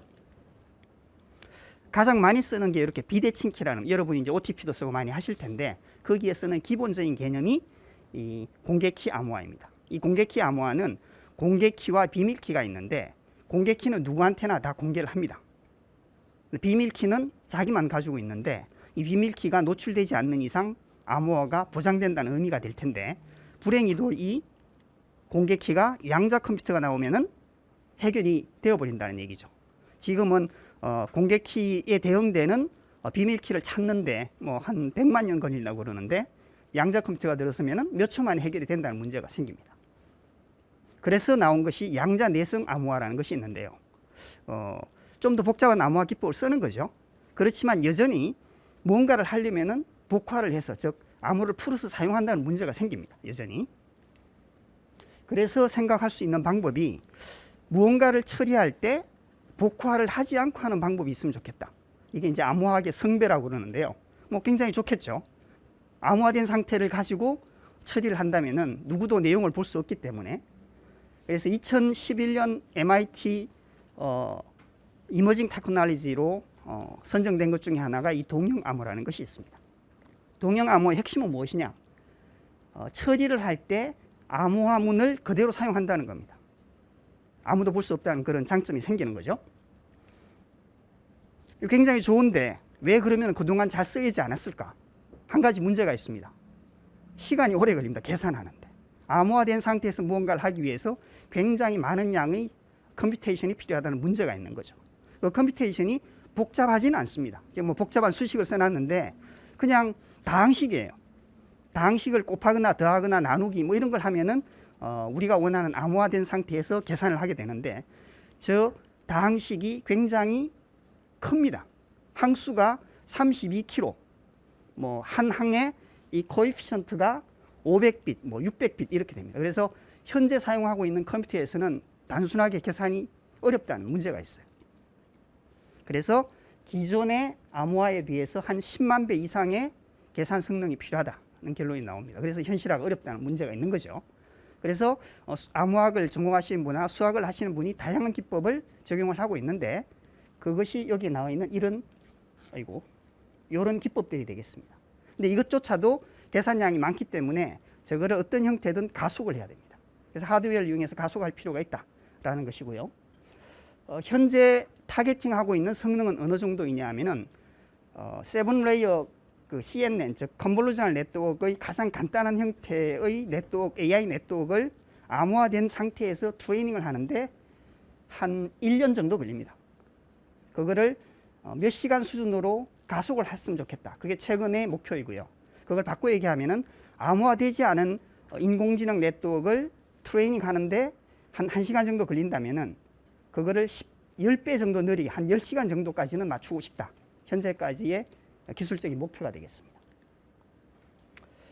이거는 지난 2021년 초에 나온 얘기인데요. 미국에서는 이미 그 달파라고 하는 곳에서 4개 기업에다가 가속하는 에이직을 만들려고 펀딩을 했습니다. 그러면 올해 말이나 내년 초면은 나올 거예요. 동형 암호화를 쓰는 가속기가 만들어진다는 얘기죠. 저희는 이거를 가속하는 방법으로 뭐 하드웨어를 직접 만들 수도 있겠으나 뭐 FPGA라고 필요에 따라서 내용을 바꿀 수 있는 그런 하드웨어를 가지고 가속을 하겠다는 얘기고요. 현재 이러한 종류의 가속기 하드웨어를 가지고 있습니다. 어떤 용도로 쓰느냐는 이런 건데요. 아까 뭐 그 데이터셋에 대한 말씀도 하셨고 AI를 적용한다는 말씀을 많이 하셨는데 민감 정보를 공개하지 않고 쓸 수 있는 여러 가지 방법 중에 네트워크도 암호화되어 있고 정보도 암호화되어 있다면은 그것을 인공지능에 적용해서 여러 가지 용도로 쓸 수 있다. 뭐 그런 얘기가 되겠습니다. 관련되는 내용을 뭐 일반적인 방식대로 사업 모델을 준비를 하고 있고요. 저희들은 저를 포함해서 4명이 같이 지금 기업을 운영하고 있고 뭐 다양한 형태의 시스템 워크를 하고 있습니다. 어쨌든 계산이 많이 필요한 응용에 하드웨어를 이용해서 가속을 통해 가지고 현실 가능한, 실용 가능한 솔루션을 만들어내는데 1차적으로 동형 암호를 적용을 하고 있습니다. 이상입니다. 질문 받겠습니다. 그 계산 가속 디지털 시스템 설계 분야에서 네. 기술 마케팅 분야에서는 어떤 역할을 하게 됩니까? 기술 마케팅은 사실은 필요한 데를 찾아야 될 텐데 그거는 초기 저희들은 AI 가속을 할 때 썼거든요. 지금은 AI가 대부분의 경우 GPU를 많이 쓰게 되는데 사실 GPU 이전에는 FPGA를 쓰고 있고 지금도 쓰는 데가 많이 있습니다. 왜냐하면은 ASIC 반도체를 만드는데 돈이 많이 드니까 그걸 만들기 전에 쓰는 방법 하나하고 다른 하나는 이런 엣지와 같이 그 ASIC 칩이나 GPU를 쓰기 어려운 환경에 즉시 쓸 수 있는 그런 형태의 응용들이 있는데 그런데 저희들 제품을 쓸 수가 있는 거고요. 현재 보여드렸던 몇 가지 제품의 경우는 뭐 SK나 이런 데서 적용을 일부 하긴 했습니다. 네. 그러면 그 기술에 맞는 유저들을 찾는 거다 이렇게 보면 되는 거네요. 그렇죠. 계산이 필요한 응용이 적용되는 사업을 하는 곳에서 얘기를 해야 되는 것이고요. 그것 중에 지금 주제로 말씀드린 동형 암호의 경우는 사실 따지고 보면은 필요하지 않은 곳이 사실 없는 상황이거든요. 다만 현재 가지고 있는 암호 체제가 너무 공고하니까 그걸 바꾸는데 좀 어려움이 있을 뿐이지 조만간 모든 암호 체제가 PQC라고 포스트 퀀텀 컴퓨팅이 되는 내성 암호가 필요할 텐데 그거는 어쩔 수 없이 이제 이런 종류의 기술이 이제 당연히 필요하겠죠. 굉장히 중요한 기술이라고 저는 생각을 하고 있습니다. 네. 네, 퓨처 디자인 시스템 기안도 대표님이셨습니다. 감사합니다. 방금 설명드렸던 것처럼 우리 그 퓨처 디자인 시스템은 계산 가속과 디지털 설계 분야의 최고 전문가분들로 구성되어 있습니다. 현재 계산 가속과 조금 전에 설명드렸던 기술 마케팅 분야에서 함께할 분들을 찾고 있습니다. 관심 있는 분들은 판교센터로 연락 주시면 됩니다. 다음은 5번째 메디리타 배영우 대표님입니다. 신약개발 인공지능 전문 스타트업인데요. 그 멀티오믹스 네트워크 AI 솔루션을 개발했습니다. 앞으로 모시겠습니다. 박수로 환영해 주시기 바랍니다. 네, 안녕하세요. 메디리타의 대표를 맡고 있는 배영우입니다. 저희 메디리타는 멀티오믹스 네트워크 원천 기술을 보유한 인공지능 전문 기업이고요. 멀티오믹스 네트워크라는 것은 우리의 생명 현상처럼 복잡한 현상이 없습니다. 그래서 이 복잡한 생명 현상을 가장 잘 해석하고 설명할 수 있는 기술이 멀티오믹스 네트워크 기술이고요. 이 기술을 개발하기 위해서 저희가 여러 가지 데이터들을 오믹스 데이터들 그리고 의학 정보, 약학 정보들을 총망라해서 큐레이션하고 표준화하고 애그리게이션해서 그 부분을 저희가 네트워크 데이터베이스로 독자적으로 구축을 하고 이 네트워크를 분석을 하고 그다음에 인공지능으로 예측하는 기술까지 통합해서 저희가 가지고 있고요.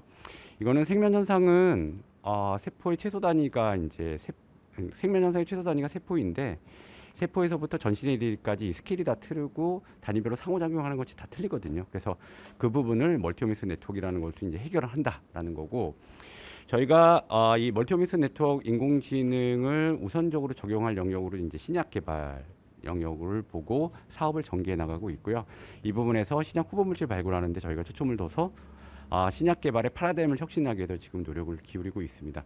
이걸 통해서 과학적 근거를 가지고 신약 후보 물질의 전임상 고노고 디시전을 할 수 있게끔 만들고, 그리고 굉장히 비효율적으로 신약 후보 물질을 발굴할 수 있기 때문에 지금 잘 안 되고 있는 희귀 질환이나 그런 치료제도 이제 가속할 수 있을 거다라고 보고 있습니다. 저희가 2020년에 이 인공지능을 상용화했고요. 이 상용화한 인공지능의 처음에 이제 어널리틱스 부분이었고, 이제 두 번째는 드러그 스트럭처 프리딕션에 관련된 부분을 저희가 인핸스했고, 그다음에 최근 올해에는 저희가 새로 만들어진 물질에 이게 드러그 이펙트가 어떻게 되느냐라는 걸 예측하는 것까지 저희가 다 개발을 완료를 했습니다. 그래서 이 부분 쪽으로 보자면 멀티오믹스 네트워크라는 걸로 신약을 개발할 수 있는 인공지능은 세계 최초고요. 그런 측면에서 굉장히 독자적인 그런 기술이라고 볼 수가 있고, 그리고 다른 국내외 그 인공지능으로 신약 개발하는 기업들이랑 비교를 해서 보자면 이 생명 정상의 복잡계를 해석하고 설명할 수 있는 인공지능을 가지고 있는 저희가 유일하고, 그리고 저희 인공지능은 이제 멀티오믹스를 이용한다라는 것, 그리고 다계층 상호작용을 저희가 다 반영해서 볼 수 있다라는 것, 그리고 더 나아가서 제3자가 손쉽게 인공지능을 이용할 수 있는 유저 인터페이스를 제공한다는 것이 굉장히 큰 특징이 되겠습니다. 그래서 저희가 2년 전에 이제 상용한 이후에 다방면으로 파트너십을 가지고 사업을 전개해 나가고 있고요. 신약 개발 측면에서는 한국 파스테르 연구소하고 간암 치료제 쪽으로 저희가 진행을 하고 있고, 그다음에 제일약품 등의 제약사들과 시장 후보 물질 발굴에 관련된 공동 연구들을 진행을 하고 있고, 저희가 인공지능이기 때문에 인공지능 보급도 굉장히 노력을 기울이고 있습니다. 그래서 데이터와 이제 솔루션에 관련된 보급을 기울여서 바이오 벤처들의 뭐 단백질 신약에서부터 후성 유전체 활용 연구, 그다음에 체세포 변화 화합물 활용에 이르기까지 굉장히 다양한 분야에 저희가 솔루션을 공급을 하고 있고요. 저희가 신약 개발에 포커스를 둬서 멀티오믹스 네트워크 인공지능을 적용한 이유는 신약 개발 분야처럼 굉장히 오래 묵고 해결하기 어려운 분야가 없습니다. 기간 굉장히 오래 걸려요. 15년 걸리고 신약 개발 하나 하는데 3조 원이 넘게 듭니다. 그리고 성공률은 10,000분의 1도 안 됩니다. 그래서 이 부분을 해결해야 우리가 이 질병으로부터 그 해방이 될 수 있는 그런 약의 개발이 굉장히 원활해지게 되는데, 그럼 다른 빅파마들은 어떻게 되고 있느냐라고 보면 빅파마들은 2016년부터 인공지능을 도입하기 시작을 했어요. 근데 아직 인공지능으로 신약 개발해서 시판되고 있는 건 아직은 없습니다. 그렇지만 IND 통과돼서 임상 실험 중에 있는 것들이 있고요. 아직 약이 시판되지 않았음에도 불구하고 현재 저희보다 좀 더 일찍 시작한, 불과 이제 몇 년 차이밖에 안 되지만 그런 기업들은 라이센스 아웃, 기술 이전으로 굉장히 큰 성과들을 이미 올리고 있습니다. 그래서 여기에 저희는 용기를 얻어서 저는 창업을 하게 된 거고, 저희가 보고 있는 시장은 신약 후보 물질 발굴 시장이고요. 이 시장은 거의 80조 원에 달하는 시장인데, 이 중에 인포메틱스 영역으로 한 4조 원에 관련된 시장을 저희가 유효 시장으로 보고 있고, 이 중에 60%를 신약 후보 물질 발굴하는 시장으로 저희가 보고 지금 사업을 해나가고 있습니다. 저희 사업 모델은 이렇게 공동 연구, 그다음에 용역 서비스, 그리고 소프트웨어 라이센스 공급, 그리고 IP에 관련된 이제 라이센스 아웃하는 그런 세 가지 비즈니스 모델을 가지고 사업을 해나가고 있고, 창업 선도제가 선정이 돼서 신보 보증을 받아서 저희가 2018년에 회사를 설립하고 시작을 했고요. 그리고 이제 재작년에 저희 시드 투자를 완료를 하고, 올해는 시리즈 A 투자를 해서 이제 본격적으로 솔루션 공급하는 그런 인프라를 갖추고 사업을 시작해 나가려고 하고 있습니다. 저희가 타겟 적응증 발굴, 신약 후보 물질 디자인, 희귀질환 치료제에 관련돼서는 이미 프로젝트들을 해서 굉장히 좋은 성과들을 가지고 있고, 저희가 단독 연구를 진행하고 있는 영역도 있습니다. 그건 감소증 영역이고요. 이 부분은 인공지능을 활용한 거는 4주로 다 끝났어요. 그래서 인공지능이 굉장히 효과적이다라는 건 저희가 이제 저희 내부적으로도 그다음에 외부적으로도 되어 있고, 나머지는 이제 트레디셔널한 그런 영역으로 접어들고 있습니다. 저희가 기술은 특허 등록 6건으로 다 되어 있고요. 그다음에 2년 연속으로 장관상 수상받아서 굉장히 우수성을 다른 데서도 외부 기관에서도 인정하고 있고 올해 이제 우리가 전도가 유망하다 그래서 하이 서울 기업 선정됐고 그다음 인공지능이기 때문에 이게 정확도가 굉장히 중요합니다. 그래서 정보 공인 인증 기관으로부터 정확도에 관련된 품질 인증을 저희가 다 받았고요. 주요 기능은 타겟 발굴, 약물 재창출, 약물 경로 예측, 약물 디자인 및 물질 연구, 합성 설계, 약물 효능 예측에 관련된 저희가 기능을 제공해주고 있고 이걸 이용해서 신약 개발을 인실리코 스터디로 다 할 수 있게끔 저희가 하고 있습니다. 그래서 보자면 저희 인공지능을 하면 유저 인터페이스가 제공되기 때문에 이런 화면에서 데이터를 클릭하고 키워드를 집어넣게 되면 스몰 네트워크를 구성을 해서 보여주게 됩니다. 그래서 거기에 이제 통계적 분석까지 다 들어가가지고요. 이렇게 3D 그래픽 뷰로 다계층을 입체적으로 분석해서 볼 수 있게끔도 해주고 통계 G스코어를 스케일업해서 이렇게 조정만 하면 슬라이드를 조정만 하면 거기에 좁게 보고 자세히 보고 넓혀 보고 하는 거가 다 제공이 됩니다. 그래서 이 부분들을 보고 분석해서 그 정보들을 활용할 수 있고 그다음에 새로운 물질을 저희 인공지능이 만들어냅니다. 만들어내면 그 안에 있는 걸 이 새로운 물질 유도체의 물성까지 예측하는 그런 기능들을 제공해 줍니다. 저는 한국IBM과 한국제약협회에서 이제 근무를 하면서 ITBT 융합 전문가로 이제 활동을 했었고요. 그리고 저랑 같이 공동 창업을 한 시토현 진승현 박사는 카이스트 물리학 박사시고 인공지능 전문가시고 그다음에 병원에서 또 근무한 경력이 있어서 헬스케어 전문가시기도 합니다. 그래서 이 두 명의 ITBT 융합 전문가가 회사를 이끌고 있습니다. 앞으로 잘 부탁드립니다. 감사합니다. 네, 질문 받겠습니다. 장기적 목표 중에 하나가 희귀질환 치료제 개발인 걸로 알고 있는데요. 좀 전에 몇 가지 말씀해 주신 것 같은데 추가적으로 희귀질환 부분에 타겟은 어떤 질환들이 있는지 설명 좀 부탁드립니다. 지금 안과 질환 쪽을 지금 타겟을 해서 좀 더 보고 있고요. 그다음에 근감소증이 희귀 질환은 아니지만 얘가 좀 아직도 치료약이 없거든요. 그래서 치료제가 없어요. 그래서 그런 약들 이미 치료제가 나와서 이렇게 치료가 되고 있는 거가 아니라 치료제가 없는 것들이 좀 포커스를 둬서 저희가 단독 연구를 진행을 하려고 하고 있습니다. 근감소증 관련해서 아무래도 임상 데이터가 중요할 것 같은데 그 파트너 병원이 어디인가요? 지금 병원이랑 파트너십을 가지고 하고 있는 건 아니고요. 대학이랑은 파트너십을 가지고서 지금 진행을 하고 있습니다. 혹시 경희의료원 쪽이 근감소증 아무래도 있을 텐데 혹시 관심 있으시면 컨택 주시면 감사하겠습니다. 네, 알겠습니다. 감사합니다. 네, 메디디타 배영우 대표님이셨습니다. 감사합니다. 감사합니다. 이 희귀 질환이라는 게 환우에게는 고통을 또 그 가족들에게 많은 어려움을 주고 있는데 부디 이번 연구들이 지속되고 또 해결 방안이 나와서 그분들에게 큰 도움이 되면 좋겠습니다. 고맙습니다. 6번째 플럼디 이경민 대표입니다. AI 모션 시퀀스 기반으로 실시간 3D 아바타 렌더 솔루션을 개발하고 있는 스타트업입니다. 박수 환영해 주시기 바랍니다.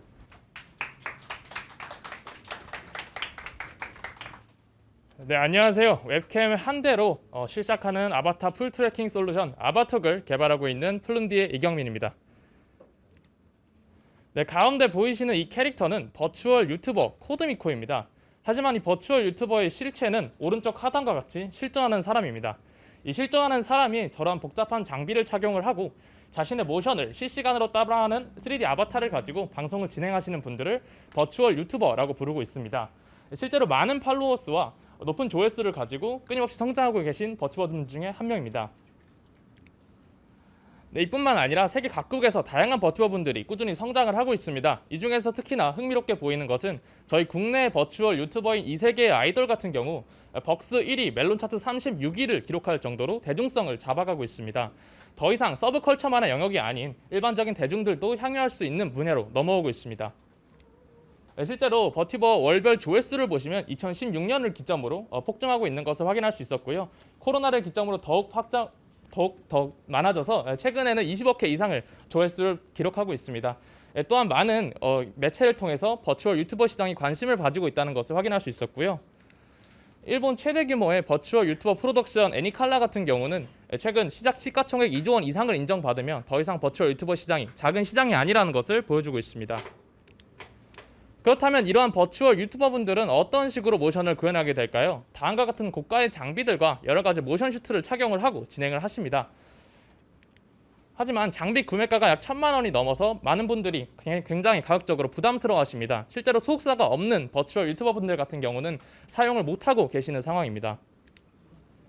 이러한 장비가 없다면 다음과 같은 소프트웨어와 저가형 트래킹 장비를 이용해서 방송을 진행하시게 됩니다. 하지만 낮은 프레임 레이트, 낮은 정확도, 이 트래킹 장비의 높은 발열, 제한적인 트래킹 부위가 문제점으로 지속적으로 야기되고 있습니다. 따라서 저희는 AI 모션 시퀀스 기반으로 이러한 문제점들을 해결하고자 합니다. 오로지 웹캠 한 대만으로 시작하는 풀 트래킹 솔루션 아바톡을 소개하도록 하겠습니다. 네, 저희 같은 경우 사용자가 웹캠에서 자신의 영상을 촬영하게 되면 그 영상에서 실시간으로 사용자의 모션 시퀀스를 추출합니다. 이후 사용자가 선택한 3D 아바타 부캐에 이 모션 시퀀스를 결합하고 렌더링 시킴으로써 자신의 행동을 실시간으로 모방하는 부캐를 구현하실 수 있습니다. 네, 저희 같은 경우는 웹캠 한 대만으로 시작이 가능합니다. 고가의 모션 슈트 트래커 없이도 진행 가능하고요. 피부색, 배경색, 모 색깔 전혀 중요하지 않습니다. 저희는 또한 최대 120 프레임 레이트까지 지원을 하고 있습니다. 저희는 평균적으로 60 프레임 레이트 이상은 지원을 하고 있고요. 기존 경쟁사 대비 2배에서 3배 이상의 프레임 레이트를 지원함으로써 더 부드럽고 자연스러운 움직임을 방송으로 송출해드리고 있습니다. 또한 저희는 한국어도 지원을 하고 있고요. 네, 저희 같은 경우는 국내 한 군데의 버추얼 MCN과 일본의 버추얼 MCN 한 군데와 방송 진행 관련 파트너십 체결을 완료한 상태이고요. 국내 100여 명, 또한 해외 200여 명의 버추얼 유튜버분들과 현재 사전 인터뷰를 모두 진행 완료하였고 베타 테스트에 참여를 기다리고 계신 중입니다. 또한 애니메이션 스튜디오와 렌더링 자동화 솔루션 관련해서 계약을 체결하여 현재 개발 진행 중에 있고요. 현재는 LG전자와 POC를 진행하고 있는데 메타버스로의 확장 가능성에 대해서 POC를 진행을 하고 있습니다. 또한 일본 최대 규모의 통신사인 KDDI도 현재 메타버스 관련 사업 확장을 같이 고려해 보고 있는 상황입니다. 네, 많은 분들이 저희의 소프트웨어를 기다리고 계시고요. 저희 아바톡 같은 경우는 다음 달에 베타 테스트가 본격적으로 출시가 되게 됩니다. 네, 저희는 광고 지출 없이 3개월적으로 베타 테스트 참여 예정자 수가 계속 지속적으로 증가하고 있고요. 알파 테스트 결과 윌링 투 페이 비율이 75%가 나오고 사용자 편의성은 100%의 결과가 나오게 됐습니다. 네, 저희는 총 3가지 플랜을 가지고 진행을 하는데 아바톡 익스클루시브 중심으로 설명을 드리겠습니다. 네, 자사 소속의 버추얼 방송인만 사용이 가능하고요. 버추얼 방송인의 월 수익을 쉐어하는 구조로 수익 구조를 잡아가고 있습니다. 이를 통해서 버추얼 방송인들은 다양한 기능을 체험하실 수 있고 저희 엔지니어들이 밀착해서 그들의 기술적인 니즈를 풀어드리는 방식으로 진행을 할 예정입니다. 현재 같은 경우는 월 구독 방식의 소프트웨어 판매만 비즈니스 모델로 잡아가고 있지만 내년부터는 아바톡 익스클루시브를 중심으로 버추얼 엔터테인먼트 MCN으로의 확장을 고려하고 있습니다. 또한 LG전자와의 POC를 성공적으로 실현을 한 이후에 기존에 존재하는 메타버스 안에 저희의 솔루션을 엠베디드 시키는 메타버스 솔루션으로의 확장도 고려하고 있습니다. 네, 저희는 올해 6월 법인 설립을 시작함과 동시에 퓨처플레이로부터 시드 투자를 유치를 완료했고요. 법인 설립 2개월 만에 티스 선정이 돼서 현재 빠르게 기술 개발을 해나가고 있습니다. 또한 저희는 총 5명의 카이스트 출신 엔지니어로 구성이 되어 있어 모두 이 분야 열정과 경험을 가지고 있어 보다 수월하게 개발을 진행 중에 있고요. 또한 저희를 도와주시는 많은 분들과 함께 빠르게 성장하고 있는 회사입니다. 감사합니다. 네, 질문 받겠습니다. 그 AI 휴먼 포즈 에스티메이션이라는 분야가 있다고 하는데 혹시 그 분야에 대해서 좀 설명해 주시겠습니까? 네, AI 휴먼 포스 에스티메이션 같은 경우는 저 뒤에 보이면 실존하는 사람이 있습니다. 실존하는 사람을 웹캠에서 이 사람을 인식을 하는 게 첫 번째고요. 인식을 해서 몸에 가상의 마커를 찍게 됩니다. 그걸 AI 휴먼 포스 에스티메이션이라고 하고 저희는 그 기술을 이용하여 그 찍은 마커와 아바타를 결합해서 실시간으로 자신의 행동을 모방하는 아바타를 만들어 드리고 있습니다. 네, 고맙습니다. 혹시 줌으로 네. 이게 굉장히 좀 처음 저는 접하는 개념이라 굉장히 재미있게 들었습니다. Vtube라고 하는 거 보니까 버추얼 유튜브를 줄여서 Vtube라고 이게 저 잠시 네이버를 뒤져보니까 일본에서 좀 많이 발달을 해온 것 같고 우리가 좀 개념적으로는 차용을 한 건가요? 네, 일본에서 시작을 했고 저희 나라는 최근 한 2, 3년간 급부상하고 있는 분야 중에 하나입니다. 예, 그러니까 이 컨셉이 갖고 있는 그 시장성, 어떤 확장성 이런 거에 대해서 좀 설명을 주실 수 있으면 더 이해가 쉽겠는데요. 굉장히 재미는 있어 보입니다. 아, 네. 그걸 설명하기 위해서는 사람들이 왜 버추얼 유튜버를 보느냐부터 시작을 해야 될 것 같습니다. 그 기존에 일본에서 시작한 버추얼 유튜버 같은 경우는 흔히 말하는 오타쿠 분들이 자신이 좋아하는 취향의 그림체가 움직이면서 자신이랑 소통하고 말하는 거를 이제 좋아서 이제 보기 시작했는데요. 최근 같은 경우는 그러한 경우보다는 국내에서는 기존에 얼굴 없이 방송을 진행하시는 분들이 많이 존재했습니다. 하지만 얼굴 없이 방송을 진행하게 되면 이 말을 할 때의 전달력과 그 표정이라든가 그 상황을 전달할 때 전달력이 떨어져서 많은 분들이 버추얼 유튜버로 이제 전향을 하고 있고요. 실제로 현재에서 얼굴 없이 진행하시는 많은 분들이 국내에서 버추얼 유튜버로 넘어온 상태이고요. 그리고 이 확장성 같은 경우는 저번 주에 이제 그 뽀로로의 루피라고 혹시 아시나요? 네, 그 루피가 저번 주에 버추얼 라이브 방송을 첫 번째로 진행을 했는데요. 이런 식으로 캐릭터 IP 사업에서도 꾸준히 확장이 가능한 분야라고 생각하시면 될 것 같습니다. 네, 안녕하세요. 저 지금 보이는 저 애니메이션 캐릭터 있잖아요. 저런 캐릭터를 선택할 수 있나요? 그 사용자들이 아니면 이제 제공되어 있는 에셋 중에 골라서 하는 편인가요? 아니면 어떻게 저 캐릭터에 대한 뭐 선택을 어떻게 이루어지는지 궁금합니다. 네, 좋은 질문 감사합니다. 저희가 알파 버전까지는 기존에 존재하는 에셋으로만 선택을 해서 진행을 했는데요. 하지만 기존의 버추얼 유튜버 분들 같은 경우는 각자만의 캐릭터와 IP를 가지고 계십니다. 그런 IP를 적용하는 것이 가장 중요한 문제고 저희는 그거를 지금 현재 해결한 상태여서 원하는 캐릭터를 업로드만 하면 자동으로 트래킹이 된다고 생각하시면 될 것 같습니다. 혹시 방송하다가 실제 카메라 영상이 노출되는 일은 방지가 가능한지 질문이 들어왔습니다. 네네, 저희가 그 버추얼 유튜버 분들과 사전 인터뷰에서 가장 많이 나왔던 질문 중에 하나가 바로 그 질문이었는데요. 실제로 얼굴 공개를 굉장히 꺼려하시는 분들이기 때문에 그분이 가장 중요하다고 생각을 해서 저희는 실제 카메라가 절대 화면에 비치는 리는 없고요. 비춰도 저런 모션 시퀀스만 비치게 설계가 되어 있습니다. 그 아마 포즈 에스티메이션보다 그 해당하는 포즈를 렌더링하는 게 오히려 조금 더 까다롭다고 알고 있는데요. 지금 그 관절 구체를 몇 포인트까지 가능해요? 저희는 총 500개 이상의 마커를 찍고 있긴 한데요. 사실 거기서 400개 정도를 얼굴에 찍고 있긴 합니다. 네. 네, 감사합니다. 예, 발표 잘 들었습니다. 저희 이거 구현할 때 아까 버튜버들이 본인들의 아이덴티티에 맞는 이 영상을 그 이미지를 올린다고 하셨는데 그거 모델링 데이터로 올려야 되나요? 아니면 어떤 식으로 올려야 되나요?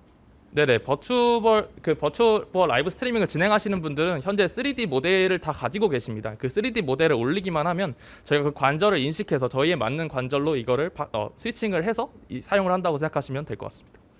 네, 고맙습니다. 플럼디의 이경민 대표님이었습니다. 플럼디의 의미가 날개가 달린이라는 뜻이라고 합니다. 모든 사람들에게 날개를 달 수 있는 그런 서비스가 확산되었으면 좋겠습니다. 특별히 우리 플럼디는 10월달에 여러분 잘 아시는 정주현 창업경진대회 데모데이에 참가하게 되었습니다. 좋은 성과 있었으면 좋겠습니다. 이제 7번째 마지막입니다. 오래 기다리셨습니다. 토브데이터 박효진 대표님입니다. 현재 토브데이터는 개인정보 관리 서비스인 플립, 즉 프라이버시 클립 서비스를 론칭해서 지금 사업을 하고 있습니다. 박수 환영해 주시기 바랍니다. 네, 안녕하세요. 소개받은 토브데이터 박효진입니다. 저희 토브데이터는요, 기업들의 개인정보 관리를 도와주는 서비스를 개발하고 있는 곳인데요. 네, 이루다 서비스 다들 아실까요? 스캐터랩이라는 아주 유망한 기업이 세 번째로 개발한 서비스였고요. 출시 2주 만에 82만 명의 가입자를 모집하고 데일리 액티브 유저를 39만 명까지 달성했지만 3주 만에 서비스를 폐쇄하고 1억 원이 넘는 벌금을 부과받았던 서비스입니다. 네, 그 이유는 아마도 아시는 것처럼 개인정보 관리의 문제였는데요. 스타트업에 있어서 개인정보는 저런 이루다처럼 채팅, 즉 대화죠. 사적인 대화 데이터를 이용해서 엄청난 서비스를 할 수 있게도 만들어주지만 그 안에 있는 개인정보가 폭탄이 되어서 잘 관리하지 못해서 이렇게 서비스를 폐쇄하게 만들기도 하는 아주 중요한 자산이자 됐다고 생각합니다. 네. 그래서 왜 이런 일이 일어났을까요?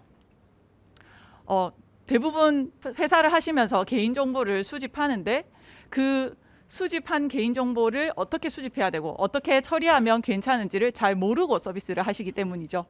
그리고 그런 걸 해본 전문가들을 담당 인력을 구하기도 사실 어렵고요. 그렇기 때문에 정책적인 측면에서나 시스템적인 측면에서 개인정보에 대한 관리를 잘 하지 못해서 이런 일들이 일어난다고 할 수 있습니다.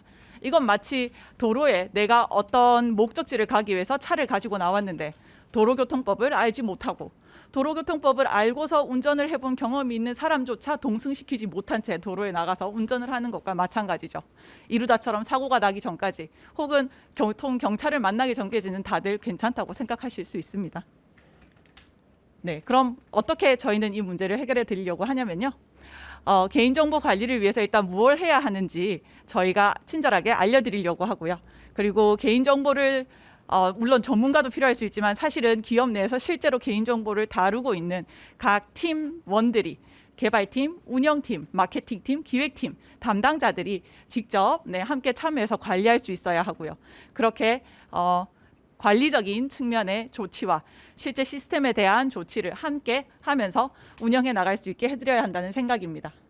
그래서 저희 토브데이터가 이걸 위해서 처음 출시한 서비스는 플립입니다. 프라이버시를 세운다. 플립이고요.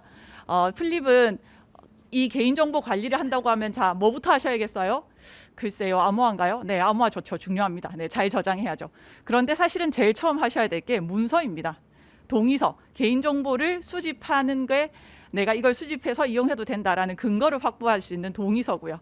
그리고 이 우리가 수집한 개인정보들을 어떻게 처리한다라는 방침을 문서로 만들어서 공개하는 일입니다. 그래서 이 두 가지, 동의서와 개인정보 처리 방침 이 두 가지 문서를 먼저 저희가 만들게 해드리는 서비스로 플립을 런칭하였습니다. 네, 저희 플립을 이용하시게 되면요. 자, 그럼 동의서는 어떻게 만들어야 될까요? 처리 방침은 어떻게 만들어야 될까요? 개인정보보호위원회가 어떻게 만들면 되는지 131페이지짜리 가이드라인을 잘 만들어서 발표해뒀습니다. 네, 그래서 이제 그걸 읽으시는 수고를 당연히 하지 않아도 되게 쉽고 명확하게 저희가 입력 가능하도록 선택하실 수 있게 예시를 통해서 좋은 UI 설계로 만들어뒀고요. 그리고 당연히 지침에 맞게 저희가 저희가 이제 만들어놓은 가이드대로 입력만 하시면 지침에 맞게 제대로 만들어질 거고요. 그리고 담당자들이 모두 다 함께 이용하면서 업데이트 사항이 있을 때 개발팀에서 새로운 위탁 서비스를 쓰게 되었거나 기획팀에서 새로운 항목을 수집하게 되었을 때 마케팅팀에서 새로운 이벤트를 하게 되었을 때 바로바로 업데이트할 수 있게 만들어 두었습니다.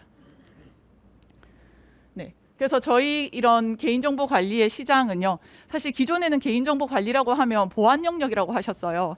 그런데 보안 시장이라기보다는 제가 말씀드리는 이 개인정보를 처리할 때에 필요한 문서, 특히 동의서와 처리 방침 같은 경우에는 온라인에서 서비스를 하고 있는 사업자들, 개인정보를 수집하고 있는 사업자들이면 다들 해당이 되십니다. 그래서 가장 저희가 마켓을 잘 보여드릴 수 있는 수치로 통신 판매업 신고자 수를 가져왔는데요. 통신 판매업을 신고한 사업자들은 10중 8구 개인정보를 수집하고 이용하게 되죠. 그런데 작년에 우리나라에서 가장 많은 새로운 신규 사업자가 신고된 분야가 통신 판매업이고요. 보시다시피 2021년 한 해에 새로 생긴 신규 사업자만 19만 명이 넘습니다. 그래서 이제 저희는 이런 스몰 미디움 비즈니스 혹은 스타트업들을 먼저 대상으로 해서 플립 서비스를 제공을 하고요. 그리고 뿐만 아니라 그런 다양한 기관, 그러니까 B2B 형태라던가 계열사라던가 관계사라던가 이런 것들을 관리해야 하는 니즈에 따른 관리자형 서비스도 저희가 출시를 할 거고요. 또 공공기관, 당연히 중앙행정부처나 광역 지자체들은 잘 관리를 하고 있지만 그 아래 기초자치단체라던가 그 아래에 있는 산하단체, 산하기관들도 저희가 가입형으로 관리해드릴 수 있는 서비스를 만들어서 계속적으로 제공할 계획입니다. 그래서 검색하면 네이버가 떠오르고 채팅하면 카카오톡이 떠오르고 개인정보 관리하면 플립이 떠오를 수 있도록 열심히 하도록 하겠습니다. 감사합니다. 질문 받겠습니다. 예, 발표 너무 잘 들었습니다. 제가 알기로는 플립을 굉장히 오랜 시간을 걸쳐서 개발하시고 얼마 전에 런칭이 된 걸로 알고 있는데 그동안 MVP부터 서비스를 좀 준비하시면서 주변 스타트업들, 주 고객이 되는 스타트업 고객들 VOC 중에서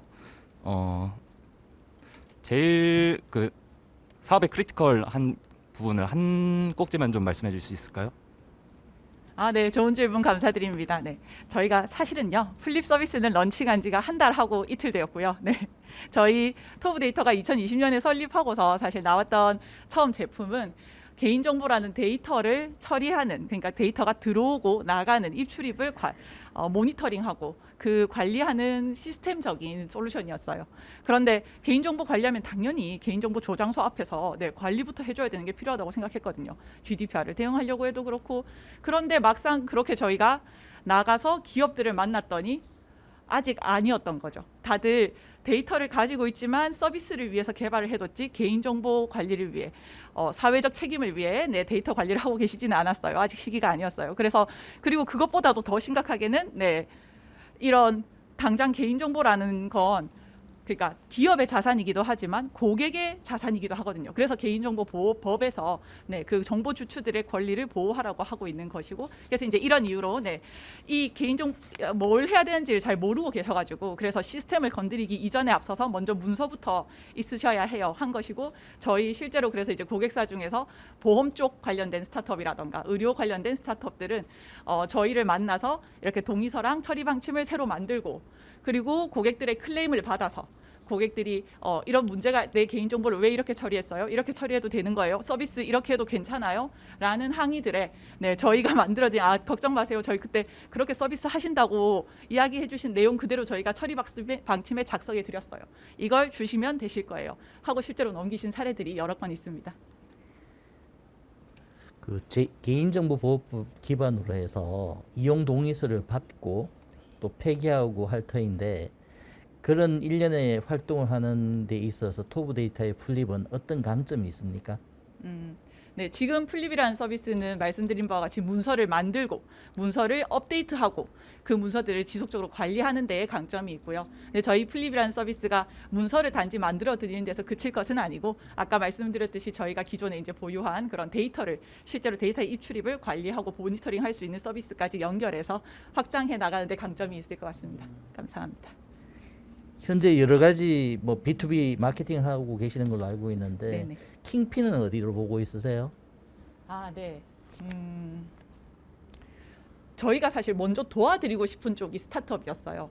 이렇게 기업들이 커 나가는데 성장하는데 대기업들은요, 중견기업들은 다들 법무팀이 있어서 개인정보 문제를 잘 빠져나가는데 우리 꿈과 희망으로 시작한 스타트업들이 너무 개인정보에 인해서로 고민하는 걸 봐서 제가 그쪽을 가장 먼저 도와드리고 싶은데, 근데 저희 이제 토브 데이터도 쑥쑥 크려면 또 이제 조금 더 부유한 고객들을 모셔야 하기 때문에 지금은 다양한 대기업이라던가 기관이라던가 이렇게 여러 그 업체들을 관리하거나 협력하는 곳들 있죠. 네. 그러신 분들이라면 저희 토브 데이터와 손을 잡으면 개인정보에 대한 리스크를 확인하고 같이 관리해 나가고, 요즘 ESG 이야기하는데 ESG에서 그 사회적 책임, 기후 변화에 대응하는 데만 있는 게 아니잖아요. 저희 온라인 서비스에서는 개인정보 관리가 바로 사회적 책임이니까요.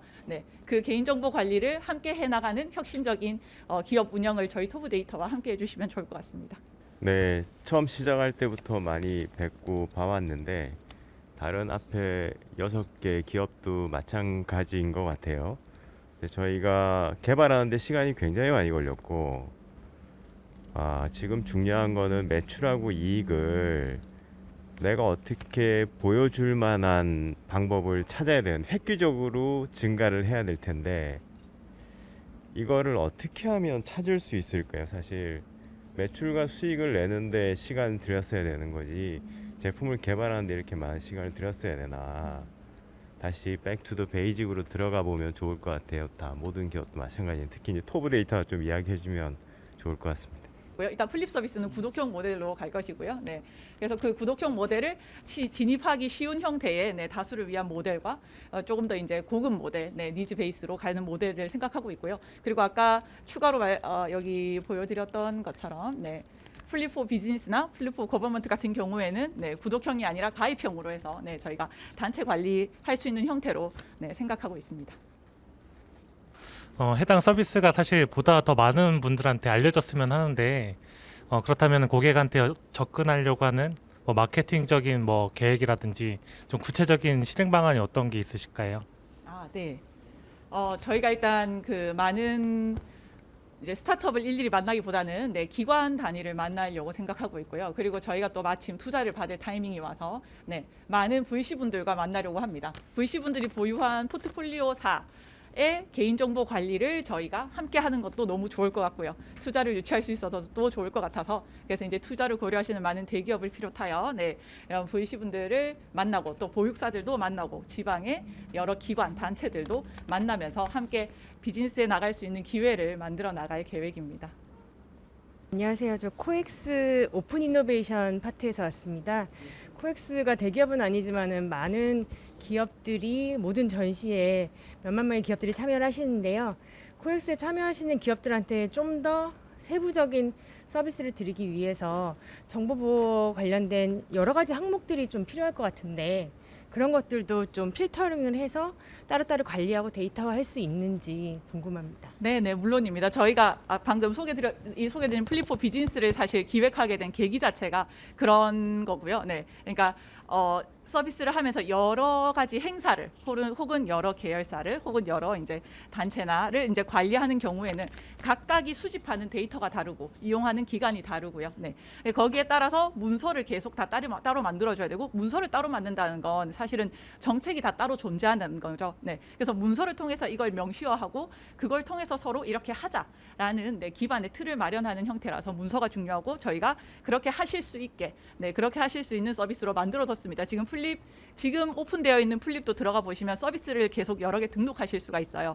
그래서 그러니까 이제 호스팅하시는 행사들마다 다 등록을 해서 그 행사 담당자들이 우리 행사에서는 어떤 정보를 받고 있고 어느 기간 동안 쓰고 어떤 목적으로 쓰고 하는 기본 내용을 입력하고 필요한 문서를 만들 수 있고요. 그러면 이제 같이 그러니까 같이 그 관리를 하게 되어 있으니까 같이 들어가셔서 볼 수 있고 확인하실 수 있습니다. 네, 고맙습니다. 토브 데이터 박효진 대표님이었습니다. 감사합니다. 이 토브는 히브리어로 굿, 좋다는 뜻이라고 합니다. 여기에 우리 토브 데이터는 트러스트, 오퍼튜니티, 밸류라는 가치를 더한다는 그런 의미로 장명을 했다고 하는데요. 현재 그 프론트 쪽의 개발자 그리고 개인정보 분야에 이력이 있는 분을 찾고 있습니다. 관심 있는 분은 판교센터로 연락 주시면 됩니다. 자, 이로써 7개 카이스트 스타트업의 IR 피칭은 모두 마치고요. 다음은 인재 채용 세션입니다. 오늘 이 시간에는 2개 회사에 대한 인재 채용 안내를 드리도록 하겠습니다. 먼저 나니아랩스입니다.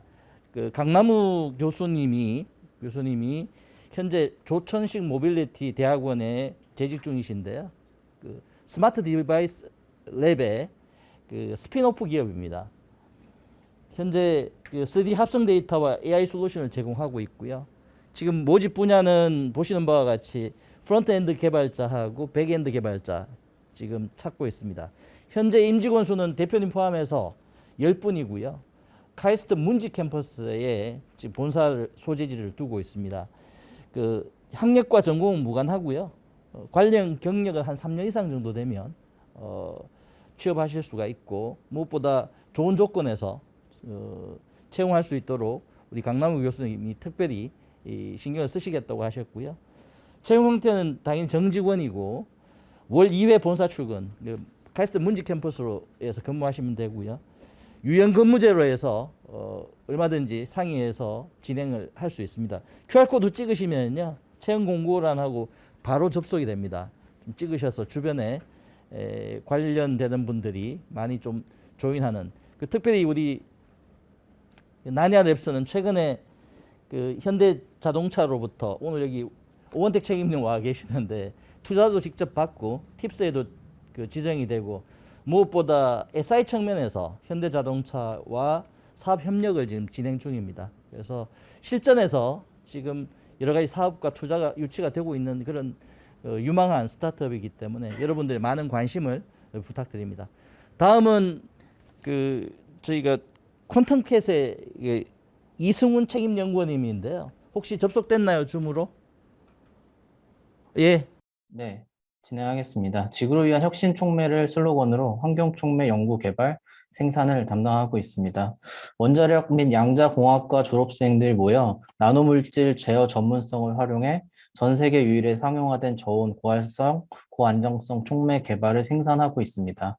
지난 19년 8월 주식회사 퀀텀캣이 설립되었고요. 금년 2월 시리즈 A 라운드 유치하였고 4월에 용산동으로 확장 이전을 하여 양산 준비에 박차를 기하고 있습니다. 올해 5월에는 중기부 스타트업 100 선정, 8월에는 과기부 첨단 기술 기업에 지정되었습니다. 저희 퀀텀캣 근 나노 촉매는 기존의 상용 백금족 촉매로 해결할 수 없는 새로운 시장을 목표로 하고 있습니다. 촉매 수용이 감당하기 어려운 시장도 적용처로 삼고 있습니다. 저희 채용 계획을 말씀드리겠습니다. 포지션은 기술연구소 소속 연구원과 기획팀 소속 연구원을 모집하고 있습니다. 기술연구소 소속은 합성과 엔지니어링 업무를 담당하시게 될 거고요. 기획팀에서는 사업 경영기획 그리고 연구기획 업무를 담당하시게 될 것입니다. 지원자님께서 자유양식으로 이력서와 자기소개서를 작성하여 저희 리크루트 메일로 송부를 주시면 저희가 검토 후 회신을 드리도록 하겠습니다. 저희 본사와 기술연구소는 대덕 테크노밸리에 위치하고 있습니다. 정규직뿐만 아니라 전문 연구 요원도 모집을 하고 있습니다. 지원자님의 학위 및 경력 사항을 감안하여서 내부 기준에 따라 직급과 급여를 협의하여 회신해 드리도록 하겠습니다. 추가적으로 궁금하신 사항이나 문의 주실 사항이 있으신 경우 저희 리크루트 메일이나 본사로 연락을 주시면 회신해 드리도록 하겠습니다. 네, 감사합니다. 네, 이수근 책임님 줌으로 접속해서 설명 잘해주셔서 고맙습니다. 이제 그 제4회 카이스트 스타트업 테크플라자를 마무리할 시간입니다. 오늘 랩업은 창업원장 김영태 교수님이 맡으시겠습니다. 예. 여러분 어떠셨습니까? 그 아직은 좀 갈 길이 멀어 보인다는 그런 느낌도 들고 일부 조금 도움을 준다면 어쩌면 굉장히 좀 성과를 낼 것 같다. 뭐 그런 것도 좀 저는 느꼈습니다. 뭐 기술 자체 하나하나에 대해서는 제가 전문가가 아니라서 평가하기 어렵지만 우리 스타트업을 창업을 하고 뭐 힘든 가운데서도 열심히 열정으로 이렇게 앞으로 나아가고 있는 젊은 인재들의 열기는 충분히 확인할 수 있었던 자리고요. 뭐 이렇게 계속 만나게 될 겁니다. 당장 오늘 모든 것들을 다 보여주는 기업들, 누구나 환호하는 기업들을 매번 소개시킬 수는 없지만 오늘 이런 자리들을 계속 해 나가면서 아마 또 다른 기회들을 만나고 그것들이 계기가 되면서 우리에게는 새로운 기록들을 만들어갈 수 있지 않을까 이런 희망을 가져봅니다. 오늘 제4회 카이스트 스타트업 테크 플라자에 참여해주신 모든 분들께 감사를 드리고 우리 특히 판교 팀에 수고하신 분들에게 각별한 감사의 말씀을 드립니다. 감사합니다. 다음 달에 또 뵙겠습니다. 감사합니다. 네, 고맙습니다. 랩업 창업원장님이셨습니다. 김영태 교수님 고맙습니다. 귀한 시간 내주시고요. 또 이렇게 참여하시고 끝까지 좋은 의견들 주시고 또 적극적으로 참여해 주셔서 고맙습니다. 이로써 저희는 제4회 카이스트 스타트업 테크플라자를 모두 마치고요. 저희는 10월에 제5회 테크플라자에서 뵙도록 하겠습니다. 고맙습니다. 이상 박용철이었습니다. 감사합니다.